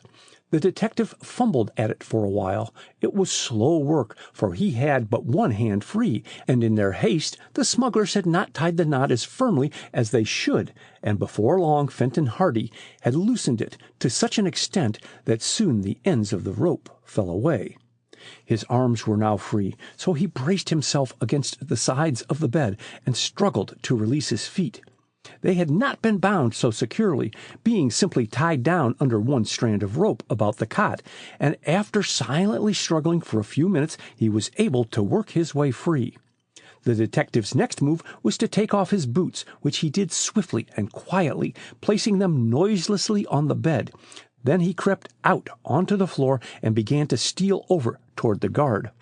Malloy was half asleep, but the detective had not gone more than 2 yards before a slight creaking sound of the floor, warned the guard that something was amiss. He turned, blinking.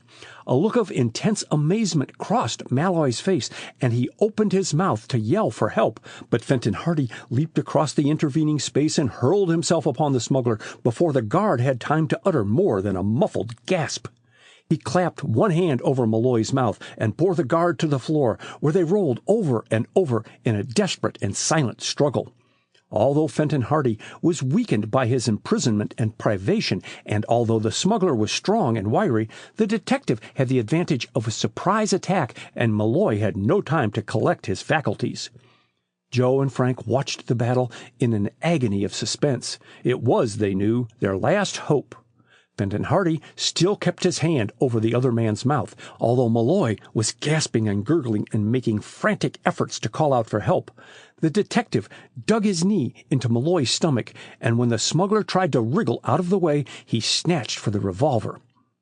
Their hands closed about the butt of the weapon at the same instant. The struggle was short and bitter.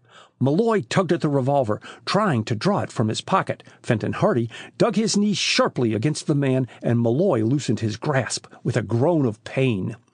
The detective snatched the revolver free and then flung himself back, leveling the weapon at Malloy. "Not a word out of you," he whispered. Malloy's hands rose in the air. He did not utter a sound. He was sitting helplessly on the floor, his mouth opening and closing as he painfully drew breath. He was beaten.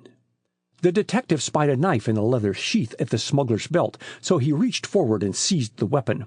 Then, still keeping Malloy covered with the revolver, he walked slowly backward until he reached Joe's side. Without removing his eyes from the smuggler, Fenton Hardy bent down and sliced at the ropes that bound his son. The knife was sharp, and the ropes soon fell apart. Joe leaped from the chair, casting aside the rope ends, and took the proffered knife. Then, while his father still covered Malloy, he went over to Frank and set him free. Still, without saying a word, Fenton Hardy motioned toward the bed and indicated by signs that the smuggler was to lie down on the cot. A gesture of refusal on the part of Malloy was met by a vigorous forward thrust of the revolver, and the smuggler hastily retreated. The ropes on the bed had not been cut, so they were still available for trussing up Malloy just as Mr. Hardy had been bound. The boys did the job with neatness and dispatch, and they even gagged the smuggler with his own handkerchief and one of the ropes from the chairs. Within 5 minutes, their erstwhile guard was lying helpless on the bed, bound hand and foot, gagged so firmly that only a muffled and subdued muttering escaped him. "What now?" asked Frank in a low tone. "We can't go out by the cove," replied his father. "There are 2 men down there now signaling to the motorboat. We'd better go upstairs." "Where does that lead to?" "Outside. It will bring us into the shed near the house." Fenton Hardy moved over toward the door. "We haven't any time to lose," he said. "I have the revolver. If we meet anyone—" He opened the door cautiously and peeped out. There was no one beyond. There was nothing but a flight of steps leading upward into darkness. The detective went forward, his sons following close at his heels. Step by step, they made their way on up in the darkness, for Joe had closed the door behind them, and Frank did not dare to make use of the flashlight. At last, Fenton Hardy came to a stop. He was fumbling at something immediately above. Then the boys saw a faint opening which grew larger above them and resolved itself into a square of gray light against which the head and shoulders of their father were fully silhouetted. Fenton Hardy had raised the trapdoor that concealed the entrance to the underground caves and passages. Mr. Hardy looked out carefully. There was no sign of the smugglers. He proceeded to the very top of the steps, then moved clear of the stairway. Frank and Joe followed, rising out of the ground like mysterious spirits of the earth, and the 3 stood in the shelter of the shed. It was dark night, and the trees were moaning in the wind from the sea. Immediately before them rose the gloomy mass of the house on the cliff. There were no lights. In the direction of the lane they could hear dull sounds, no doubt from the truck that the smugglers were loading with goods which were to be disposed of by the man called Burke. "Safe so far," whispered the detective to his sons. They moved out of the shed after closing the trap door and stood in the shadows. "We can't go by way of the lane," whispered Frank. "There's a prisoner in the cellar of that house," said Fenton Hardy. "I hate to go without setting him free." "A prisoner? I heard them talking about him. Why can't we go to town for help? Once they find us gone, they'll clear out. But 3 of us can't do much against this gang. They'll just capture us all again." The detective considered this for a moment. At last he sighed. "Yes, the risk is too great," he said, "and I've let you take too many risks already. We'd better go back to town." Having arrived at this decision, they moved slowly across the grass of the yard, heading toward the bushes that flanked the lane. The great bulk of the old stone house loomed heavily and darkly in the night. Then suddenly they heard a harsh sound that struck terror into their hearts, the clatter of the trapdoor being raised. Chapter 22. Into the Haunted House. A hoarse shout came through the darkness. "Chief! Redhead! They've got away! Watch for 'em!" Someone was scrambling through the opening in the shed, bellowing in a frantic voice, warning the other smugglers of the escape. "Into the house!" snapped Fenton Hardy. He began running swiftly across the yard toward the big, gloomy house. Frank and Joe followed. The man in the shed saw the moving figures. The darkness was pierced by a flash of crimson, and a revolver barked 3 times. From the lane came the sounds of running feet. A man was shouting, "What is it? What's the matter?" "They've got away! Hardy and them boys! They've escaped! Look, there they are now, running across the yard!" The revolver spoke again, but the shots were wild, for the detective and his sons were soon lost to view in the shadows of the house. With the uproar growing in volume behind them, they fled for the shelter of the building. It was their only refuge. If they attempted to escape to the road, they would be almost certain of meeting some of the smugglers. They could not go back down the passageway. If they retreated, they would be driven to the verge of the cliff. Fenton Hardy sped around to the back door and flung it open. The fugitives raced into the kitchen and closed the door behind them. Out of the darkness came a frightened voice. "Who's there?" It was so sudden and unexpected that their pulses leaped. They made no answer. "Who's there, I say? Is it you, Redhead?" Still, they did not reply. Fenton Hardy crept through the darkness in the direction of the voice. "Speak! Quick! Speak, or I'll fire!" The boys heard a sudden scrambling sound. Their father had thrown himself upon the other man. The boys rushed in on the 2 struggling figures. There was a deafening roar and a streak of flame. The man of the house had been armed with a shotgun, and in the struggle it had exploded. Fortunately, the Hardy boys were not standing in the path of the shot, but the noise had attracted the attention of the smugglers outside the house, and in a few seconds the back door was flung open. "They're in here!" someone yelled. "They're in the house!" Fenton Hardy flung to one side the man with whom he had been struggling. "Upstairs!" he called out to the 2 boys, and ran on into the next room. A feeble light was burning, a candle standing in its own grease near the bottom of the staircase. Upon these stairs they fled, Joe pausing long enough to extinguish the candle. The room was plunged into darkness just as the first of the smugglers rushed through the doorway. Fenton Hardy waited at the top of the stairs until the boys joined him. Someone in the room below lit a match. The detective fired directly at the spluttering light. There was a muffled exclamation. The match was immediately extinguished by the smuggler, who had been so incautious as to reveal his whereabouts in this manner. A whispered conversation followed. "He's at the top of the stairs," said one of the smugglers. "We can't rush him. He's got a revolver." "Only one?" "Yes, the kids aren't armed." "Wait till he uses up his ammunition. Then we'll get him." There was another whispered colloquy, and then the smugglers apparently withdrew toward the doorway leading into the kitchen. Then in a moment a perfect fusillade of shots broke out. But Fenton Hardy and the boys had withdrawn past the turn in the staircase and were well protected. They could hear the uproar of gunfire as the smugglers riddled the staircase with bullets. "That should have finished 'em," they could hear Snackley saying. "If they're on the stairs at all, they're as dead as mutton by now." "Best be careful," muttered one of the men. "Hardy has a gun." "Where did he get it?" "From the guard. They tied him up." "Lucky they didn't get away altogether. Wait till I talk to Malloy." He was tied fast to the bed when we came back up the stairs. They had taken his gun and gagged him. He said they had just gone, so we made after them and came up through the trapdoor. They were just getting out of the shed when we saw 'em. What a fine chase we would have had if they had got out into the woods. Well, we have 'em trapped now." Whispers followed. The boys listened. Once they heard someone say, "The back stairs." Frank turned to his father. "They're going to rush us by the back stairs." "I hadn't thought of that," said Mr. Hardy. "I wonder if there's any way of reaching the attic." Frank took the flashlight from his pocket and switched it on. Just a few yards away he could distinguish a flight of stairs leading up to a trapdoor in the ceiling. At the same time he could hear a stealthy noise at the bottom of another flight of steps that led to the kitchen. "Hurry," he whispered, and the three moved silently down the hall until they reached the steps. Joe went up first, and Frank followed with the light, while Fenton Hardy stood at the bottom of the steps to cover their retreat with the revolver. When Joe reached the trapdoor, he pushed at it. At first it proved stubborn and would not open. There was an anxious moment while he strove to force it open, but in spite of all his efforts, it would not budge. "What's the matter?" asked Frank from below. "It won't open." Frank went on up the few remaining steps and added his efforts to those of his brother. Together they shoved at the trapdoor, and at last it moved, then opened, falling back with a loud crash. There was a yell from the stairs. "Hurry up, men! They're getting into the attic!" A rush of thudding footsteps followed as the smugglers raced up the steps.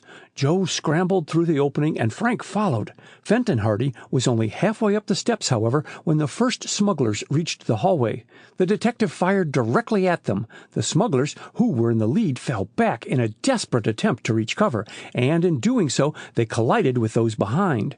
For a few moments confusion prevailed, and Fenton Hardy took advantage of it to spring up the few remaining steps, scramble through the opening, and fling the trapdoor back into place. The Hardys found themselves in the inky darkness of the attic. Frank switched on the flashlight, and in its glare they saw they were in a dusty chamber immediately below the roof. Old boxes and rubbish lay about. "Where did they go?" they heard one of the smugglers ask. "Into the attic," replied another. "Now we've got them where we want them." "That's what you said last time." "They can't get out of there. We've got them cornered." Snackley's voice broke in. "Hardy!" he shouted. Mr. Hardy did not answer. "Listen, Hardy," went on Snackley, "we'll give you 1 minute to come down out of there." Still no answer. "The floors are thin, Hardy. We can fire right through 'em. You can't get out. We have you cornered. Better come down." Frank flashed the light from side to side. It was evident that the smuggler spoke the truth. They were indeed cornered. An interval of silence followed. Then came, "Your last chance, Hardy." Frank flashed the light upon his father. Mr. Hardy was inspecting the chamber of the revolver. He held out the weapon with a gesture of despair. There were no more shells. A shot sounded from below, and a bullet ripped its way savagely through the flooring, but a foot or so away from where the three sat. Another bullet tore through the wood of the trapdoor. The Hardys sprang back and, making as little noise as possible, pressed themselves against the sloping walls of the attic, keeping as far away from the trapdoor as they could. A few more shots resounded. The bullets were unpleasantly close. Then Snackley spoke again. "What do you think of it now, Hardy? Are you and your boys ready to come down?" They did not answer, for they knew that if they did, their voices would reveal where they were standing and might bring a bullet. When they did not reply, Snackley spoke to his men. "Let 'em have a few more." An angry chorus of revolver shots followed. In the midst of the uproar, some of the smugglers secured a long pole and pushed against the trapdoor with it. But before those above could avert the danger, the trapdoor was flung wide open. It fell back with a crash. A hand appeared through the trapdoor, holding a revolver, and then the head and shoulders of one of the smugglers followed. He peered into the darkness, holding the weapon in readiness. Someone had switched on a light in the hall so that the man's figure could be clearly seen. "Come out of it," he snapped, pointing the revolver directly at the dim figure of Frank. "Come out of it, or I'll shoot." Further resistance was useless. With sinking heart, Frank advanced toward the edge of the opening in the floor, while Joe and Fenton Hardy followed, with arms upraised. The smuggler backed his way down the steps, still keeping them covered, until he reached the bottom of the stairs. The Hardys descended, conscious of an array of leveled revolvers that covered every movement. They saw Snackley standing in the forefront of the crowd. They were captured again. Chapter 23. Rescue. Snackley stepped forward. "So," he sneered, "you pretty nearly got away with it, didn't you?" The captives did not answer. They were sick with disappointment. Just when escape had been within their grasp, the smugglers had outwitted them. "You bit off a little more than you could chew when you stacked up against me," bragged Snackley. "What do we do with them, Chief?" asked one of the men. "Take them back to the cave. We'll get them out to Lee Chang right away. If they get away again, there'll be trouble for you. Keep an eye on them." "Shouldn't we tie them up?" "There's no rope. It doesn't matter. Put a bullet through the first one that makes a false move. You hear that?" he said, turning to Fenton Hardy. "The first one that tries to escape gets a bullet through him." The three were surrounded by the smugglers. The light shone on their evil, bearded faces and glittered on the drawn revolvers. Fenton Hardy's useless weapon had been snatched from him. "Downstairs," snapped Snackley. "Get downstairs with you." He prodded Frank with the barrel of his revolver as he spoke. The Hardy boys moved toward the stairs, their father in the rear. One of the smugglers went ahead, in case the prisoners should by chance make some desperate break for freedom. When they reached the lower room, they paused while the man ahead lit a match. The electric light had been broken. Hardly had the match flared than there came the sound of thudding feet through the kitchen, and the back door banged noisily. Someone rushed into the room, gasping for breath. The light revealed him to be another of the smugglers. "Police!" he exclaimed in terror. "They're coming down the lane!" A babble of voices followed. The smugglers came tumbling down the stairs in their haste. With one bound, Snackley leaped forward and seized the man by the collar. "What?" he exclaimed. "What's that you say? Police?" "Down the lane," gasped the man. "They came down the road in a car, and they're closing in on the house. I saw them." With a yell, Snackley flung the man to one side. "Down into the cave," he roared. "Quick!" Confusion prevailed. In the resulting uproar, the match went out, and the room was plunged into darkness. Frank resolved on a daring move. He was standing directly beside one of the smugglers, and as soon as the light went out, he sprang at the fellow, dashing the revolver from his grasp. It clattered on the floor. "Help!" roared the fellow as they grappled together. Fenton Hardy had also been watching for his chance, and he sprang through the darkness at Snackley. He collided heavily with the chief of the smugglers, and they rolled on the floor in a desperate struggle.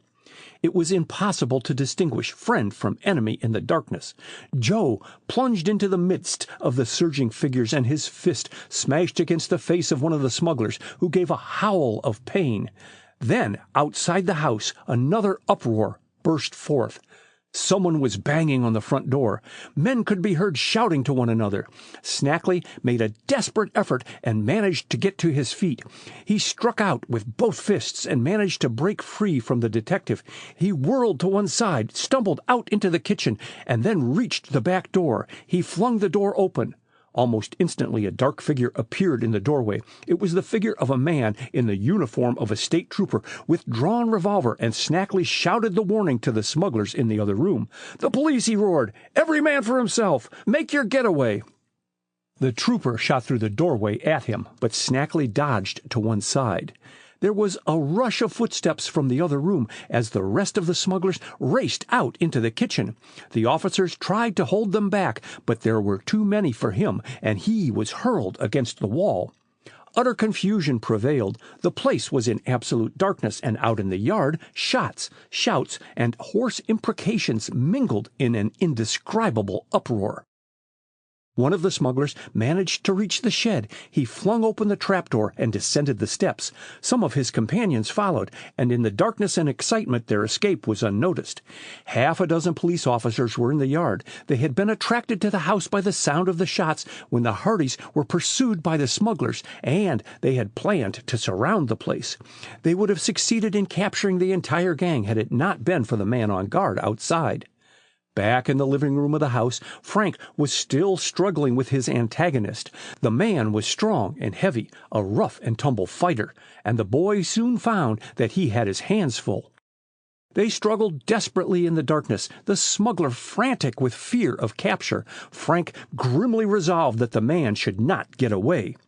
Fenton Hardy headed toward the door leading into the kitchen. Just then a figure brushed by him. He made a grab for the man, but the fellow evaded him and raced toward the other side of the room. The detective gave chase. The fugitive kicked open a door and ran toward the front of the house. Mr. Hardy could follow him quite easily by the sound of the footsteps. The fugitive scurried into a front room and banged the door behind him.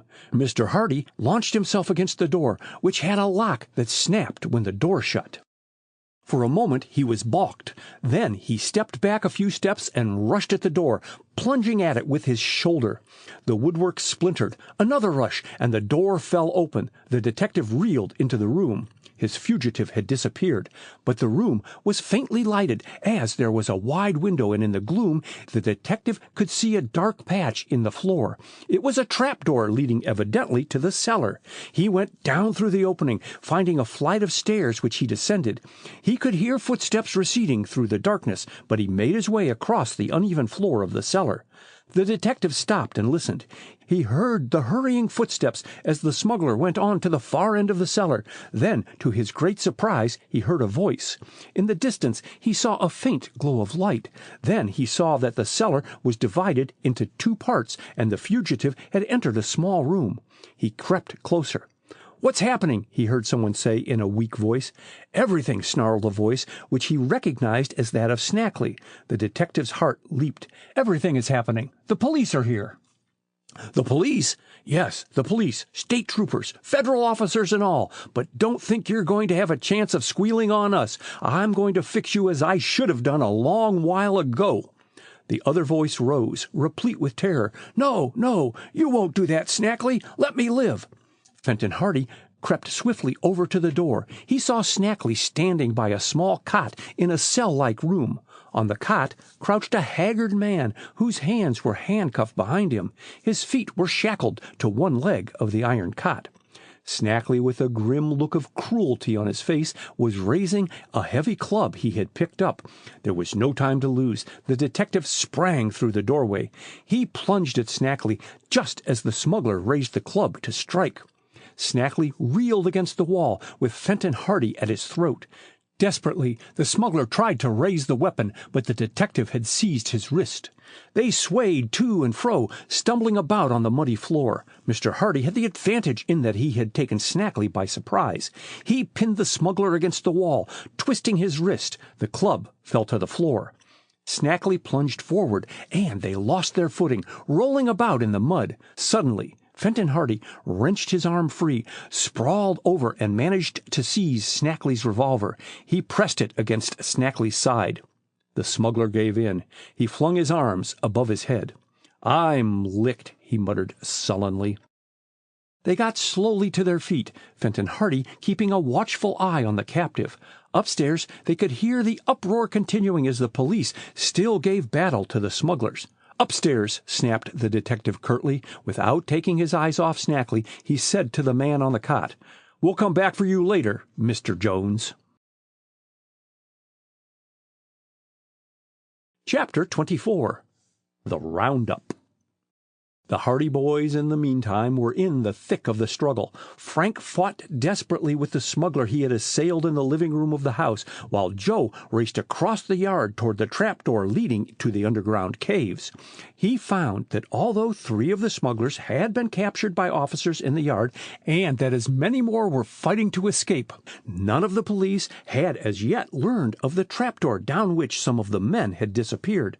With a shout to a nearby officer who had just succeeded in clapping the handcuffs on one of the smugglers, Joe made his way down the stairs. He heard the officer running over to the edge of the trap and saw the gleam of the flashlight. "Some of them got out this way," Joe shouted back to the officer. The man called to one of his companions, and then footsteps clattered on the stairs as Joe went on. He reached the door that opened into the chamber where his father had been a prisoner, but on entering the room he found it empty. There were evidences of hasty flight, and the door on the far side of the room was wide open. "Secret passages, eh?" exclaimed one of the officers as he came into the room. He was a state trooper in uniform. Joe led the way out through the opposite door and down the stairs that led toward the bottom of the cliff. The trooper who had spoken illuminated the way with his flashlight, and they clattered on down the stairs until they reached the storage room. Here everything was in confusion. The escaping smugglers had evidently endeavored to take with them what goods they could, probably the smaller packages containing drugs, for boxes and parcels were overturned and strewn about the floor. "You seem to know this place pretty well," said one of the troopers as Joe led the way across to the opposite door and stepped out onto the landing. "I've been here before. Got in this way," he answered. "There's a water cave below this passage. They've probably made their getaway in the boat." They hastened down the passageway and came at last to the cave. As Joe expected, the boat was gone. "They got away," he said in disappointment as the trooper turned the flashlight on to the channel between the rocks. There was a shout from the darkness of the cove. "Give us a light," they heard. Joe gave a shout of joy. It was Tony Preto's voice. Then Joe and the troopers with him heard the steady beat of a motorboat. Joe seized the flashlight and ran out along the path leading to the entrance of the cave. The motorboat was not many yards away. Tony had been searching for the channel. "Right this way," Joe called out. "Head toward the right of the cave, and you'll be in deep water. A little further. Good." As the motorboat drew nearer, he saw that it was filled with men and that a rowboat was being towed behind. "We got 'em!" cried Tony exultantly. "They were just getting out of the cove in the boat when we came up. Who's with you?" "Police. The rest of them went up the shore road in a car." "We've caught the whole gang then. They raided the house and got the rest of the smugglers. We thought these fellows had made a getaway." "No chance. Although it was mighty close, they pretty nearly slipped out of the cove right under our noses." The boat came to a stop beside the natural wharf of rock. One or two of the officers, revolvers in hand, clambered out. 3 of the smugglers had been captured while trying to escape from the cove in the rowboat. "If they'd got out, we would never have caught them," said Joe. "They were heading out toward a ship." "A ship!" exclaimed one of the officers, a burly man in plain clothes. He stepped forward. "Did they say something about a ship?" "A man named Lee Chang has a ship lying in wait outside the bay," said Joe. "I heard them talking about it." "Good!" exclaimed the burly man. "Now we'll capture the whole outfit." He turned to Tony. "I suppose your boat is good for another little run?" "I'll say it is, sir." "I want as many officers as we can spare," said the burly man. "We'll go out and find that ship." "Lee Chang, did you say?" he added, turning to Joe. "That was his name. I know his ship. We've been trying to catch that villain for years. Darst, go on up and see how the rest of the men made out at the house on the cliff, and take as many officers as they can spare. There's a passage up through the rocks, I take it." "Regular staircase all the way, sir," remarked Darst, one of the raiding officers. "Good. Don't lose any time." The 3 smugglers were taken out of the boat and handcuffed, then escorted up the stairs while the burly man, who was the chief of a squad of federal agents undertaking a drive against the smugglers on that part of the coast, remained with the motorboat.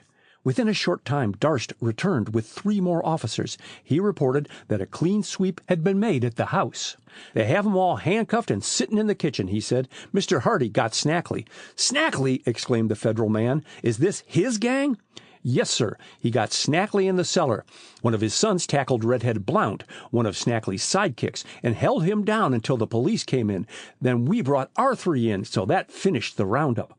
"It does, so far. We're going out and grab Lee Chang from that ship, and that'll clean everything up." The officers got into the motorboat, and Joe clambered in beside Tony Preto, who was at the wheel. The craft backed out of the channel into the deeper water of the cove, then sped out into Barmet Bay. "Once we get out of the bay, we should see her lights," said the federal officer. "Lee Chang probably has his ship anchored just off the coast." This proved to be the case. The lights of the vessel were soon descried, and the motorboat sped toward it through the night. When the boat drew alongside, the federal men roared, "Ahoy there!" A voice answered in Chinese. "Speak English," roared the officer. "Throw over a ladder, or we'll open fire on you." "Who there?" "The police." Jabbering voices and running steps suddenly created a commotion. One of the troopers fired his revolver into the air, and very promptly a ladder was lowered over the side of the vessel. "That's better," said the Federal man as he clambered up over the rail, revolver in hand. "I'll just talk to your skipper for a minute." The capture of Lee Chang was without incident. When he was told that Snackley and the gang were captured, the Chinaman, who was a small, wizened little fellow with a villainous countenance, blandly submitted to arrest and consented to be taken ashore. There were only 2 or 3 members of the crew aboard, the others having shore leave, so 2 of the Federal men were left in charge of the ship until relief could be sent from Bayport, and the motorboat made its way back to the cove. The roundup was complete. Snackley's smuggling gang had been completely broken up. Chapter 25. The Mystery Explained. The Hardy boys were the heroes of Bayport when the news of the capture of Snackley and his men spread throughout the city next day. As for Tony Preto, he was the envy of all the chums of the 2 lads. Tony had all the luck, bemoaned Chet Morton, as the boys were all sitting in the barn back of the Hardy home next afternoon. This barn, which had been fitted up as a gymnasium, was a meeting place for the lads on occasions of importance. "We had to have a motorboat," said Frank. "Believe me, I was wishing more than once that the whole crowd was along." "And you'll get the reward for capturing Snackley?" asked Phil Cohen. "Not all of it. Dad gets half. Joe and I split the rest." "You haven't any kick coming. What's going to happen to Snackley?" "He'll probably go to the electric chair," answered Frank soberly. "Why?" "He murdered Felix Palooka, the miser." "Murdered him?" "Yes. Dad found that out in his investigations. Dad suspected all along that there was some connection between Snackley and the house on the cliff, especially when he found that Snackley and Palooka had been related. He went out to find out what he could, but the smugglers saw him and captured him." "What about that fellow they had imprisoned in the cellar?" questioned Biff Hooper. "Didn't you say Snackley was just going to kill him when your father saved him?" "That was the young fellow we saved in the bay that day. The young chap who told us his name was Jones. It wasn't his real name at all. His name is Yates, and he was one of the smugglers." "Why was Snackley chasing him that day?" asked Perry Robinson. "It seems that Yates got angry because he didn't get his full share of the money from the last smuggling trip, so he threatened to tell the police on Snackley. The smugglers locked him up, but he got away in one of the motorboats, so they chased him and ran him down. They thought to have killed him in the explosion or else drown him, but Joe and I managed to bring him ashore. We left him at the Kane farmhouse, but the smugglers came along next day and kidnapped him. They kept him prisoner in the cellar of the Palooka place after that." "I still can't understand about those yells and shrieks we heard the first day we were out at the farmhouse," put in Phil Cohen. "That was just to frighten us away. One of the men in the gang is a sort of half-wit, and they posted him there to frighten people off by yelling and shrieking whenever anyone showed up around the place. He was the chap who stole our tools from the motorcycles," explained Frank.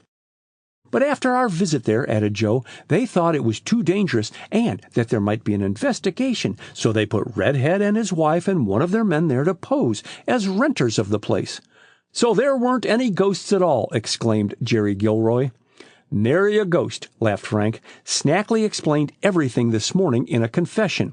The whole gang is locked up, even to Lee Chang. Yates, the young fellow they had kept prisoner so long, told the whole story first. He turned state's evidence and told how long the smuggling had been going on, how Snackley had made use of the house on the cliff after killing Palooka, how he fixed up the tunnels in the cliff. He told everything. It seems that Palooka had the smuggling idea in the first place, and he spent years fixing up those caves and tunnels. When everything was ready, he called in Snackley. But Snackley didn't like to share with anyone who had a right to a voice in the affair, so he killed the old man, took his money, and brought the smuggling gang in there. Yates told all that. He told so much of it that Snackley saw there was no use bluffing any longer, so he admitted the whole story." Gosh, sighed Chet, just my luck. I was there in time to get scared to death by that half-wit, and there in time to get bawled out and chased off the farm by Redhead and his wife, but I missed out on all the fun at the last. Not much fun about it, declared Joe. It didn't seem funny to us when the smugglers caught us in the cave just as we were getting Dad free. And it wasn't any fun hiding in that attic with the bullets coming through the floor, 19 to the dozen, added Frank. I thought every minute was going to be my last. No, I guess it wasn't any too funny then, admitted Chet. You deserve every cent you get out of the reward. We'll treat the whole gang to a feed as soon as we collect, Joe promised. Whee! Shouted Chet, turning a handspring. Now you're talking. The Hardy boys kept their word. Soon after they had received their share of the reward, which was presented to them with many glowing words and congratulations from the federal authorities, who had long been trying to put Snackley behind bars, they gave a dinner in the barn that eclipsed any similar feed in the history of Bayport. I hope the Hardy boys solve a mystery every week, said Chet as he confronted his third dish of ice cream. And I hope they celebrate every success the same way. The Hardy boys were not destined to solve a mystery every week, but it was not long before they were plunged into a maze of events which were fully as exciting as those which led to the finding of the Tower treasure and those that followed their first visit to the house on the cliff. The story of their adventures will be told in the next volume of this series, called The Hardy Boys, The Secret of the Old Mill. Tony Preto, conscious of the envying glances of the other lads because he had participated in the eventful climax to the mystery of the house on the cliff, scooped up the last of his ice cream and said, Once I wanted my father to buy an automobile, and he bought a motorboat instead. Now he wants to sell the boat and buy an automobile. Just let him try. That boat gave me more fun in one day than I'd ever had since we came to the States. The end.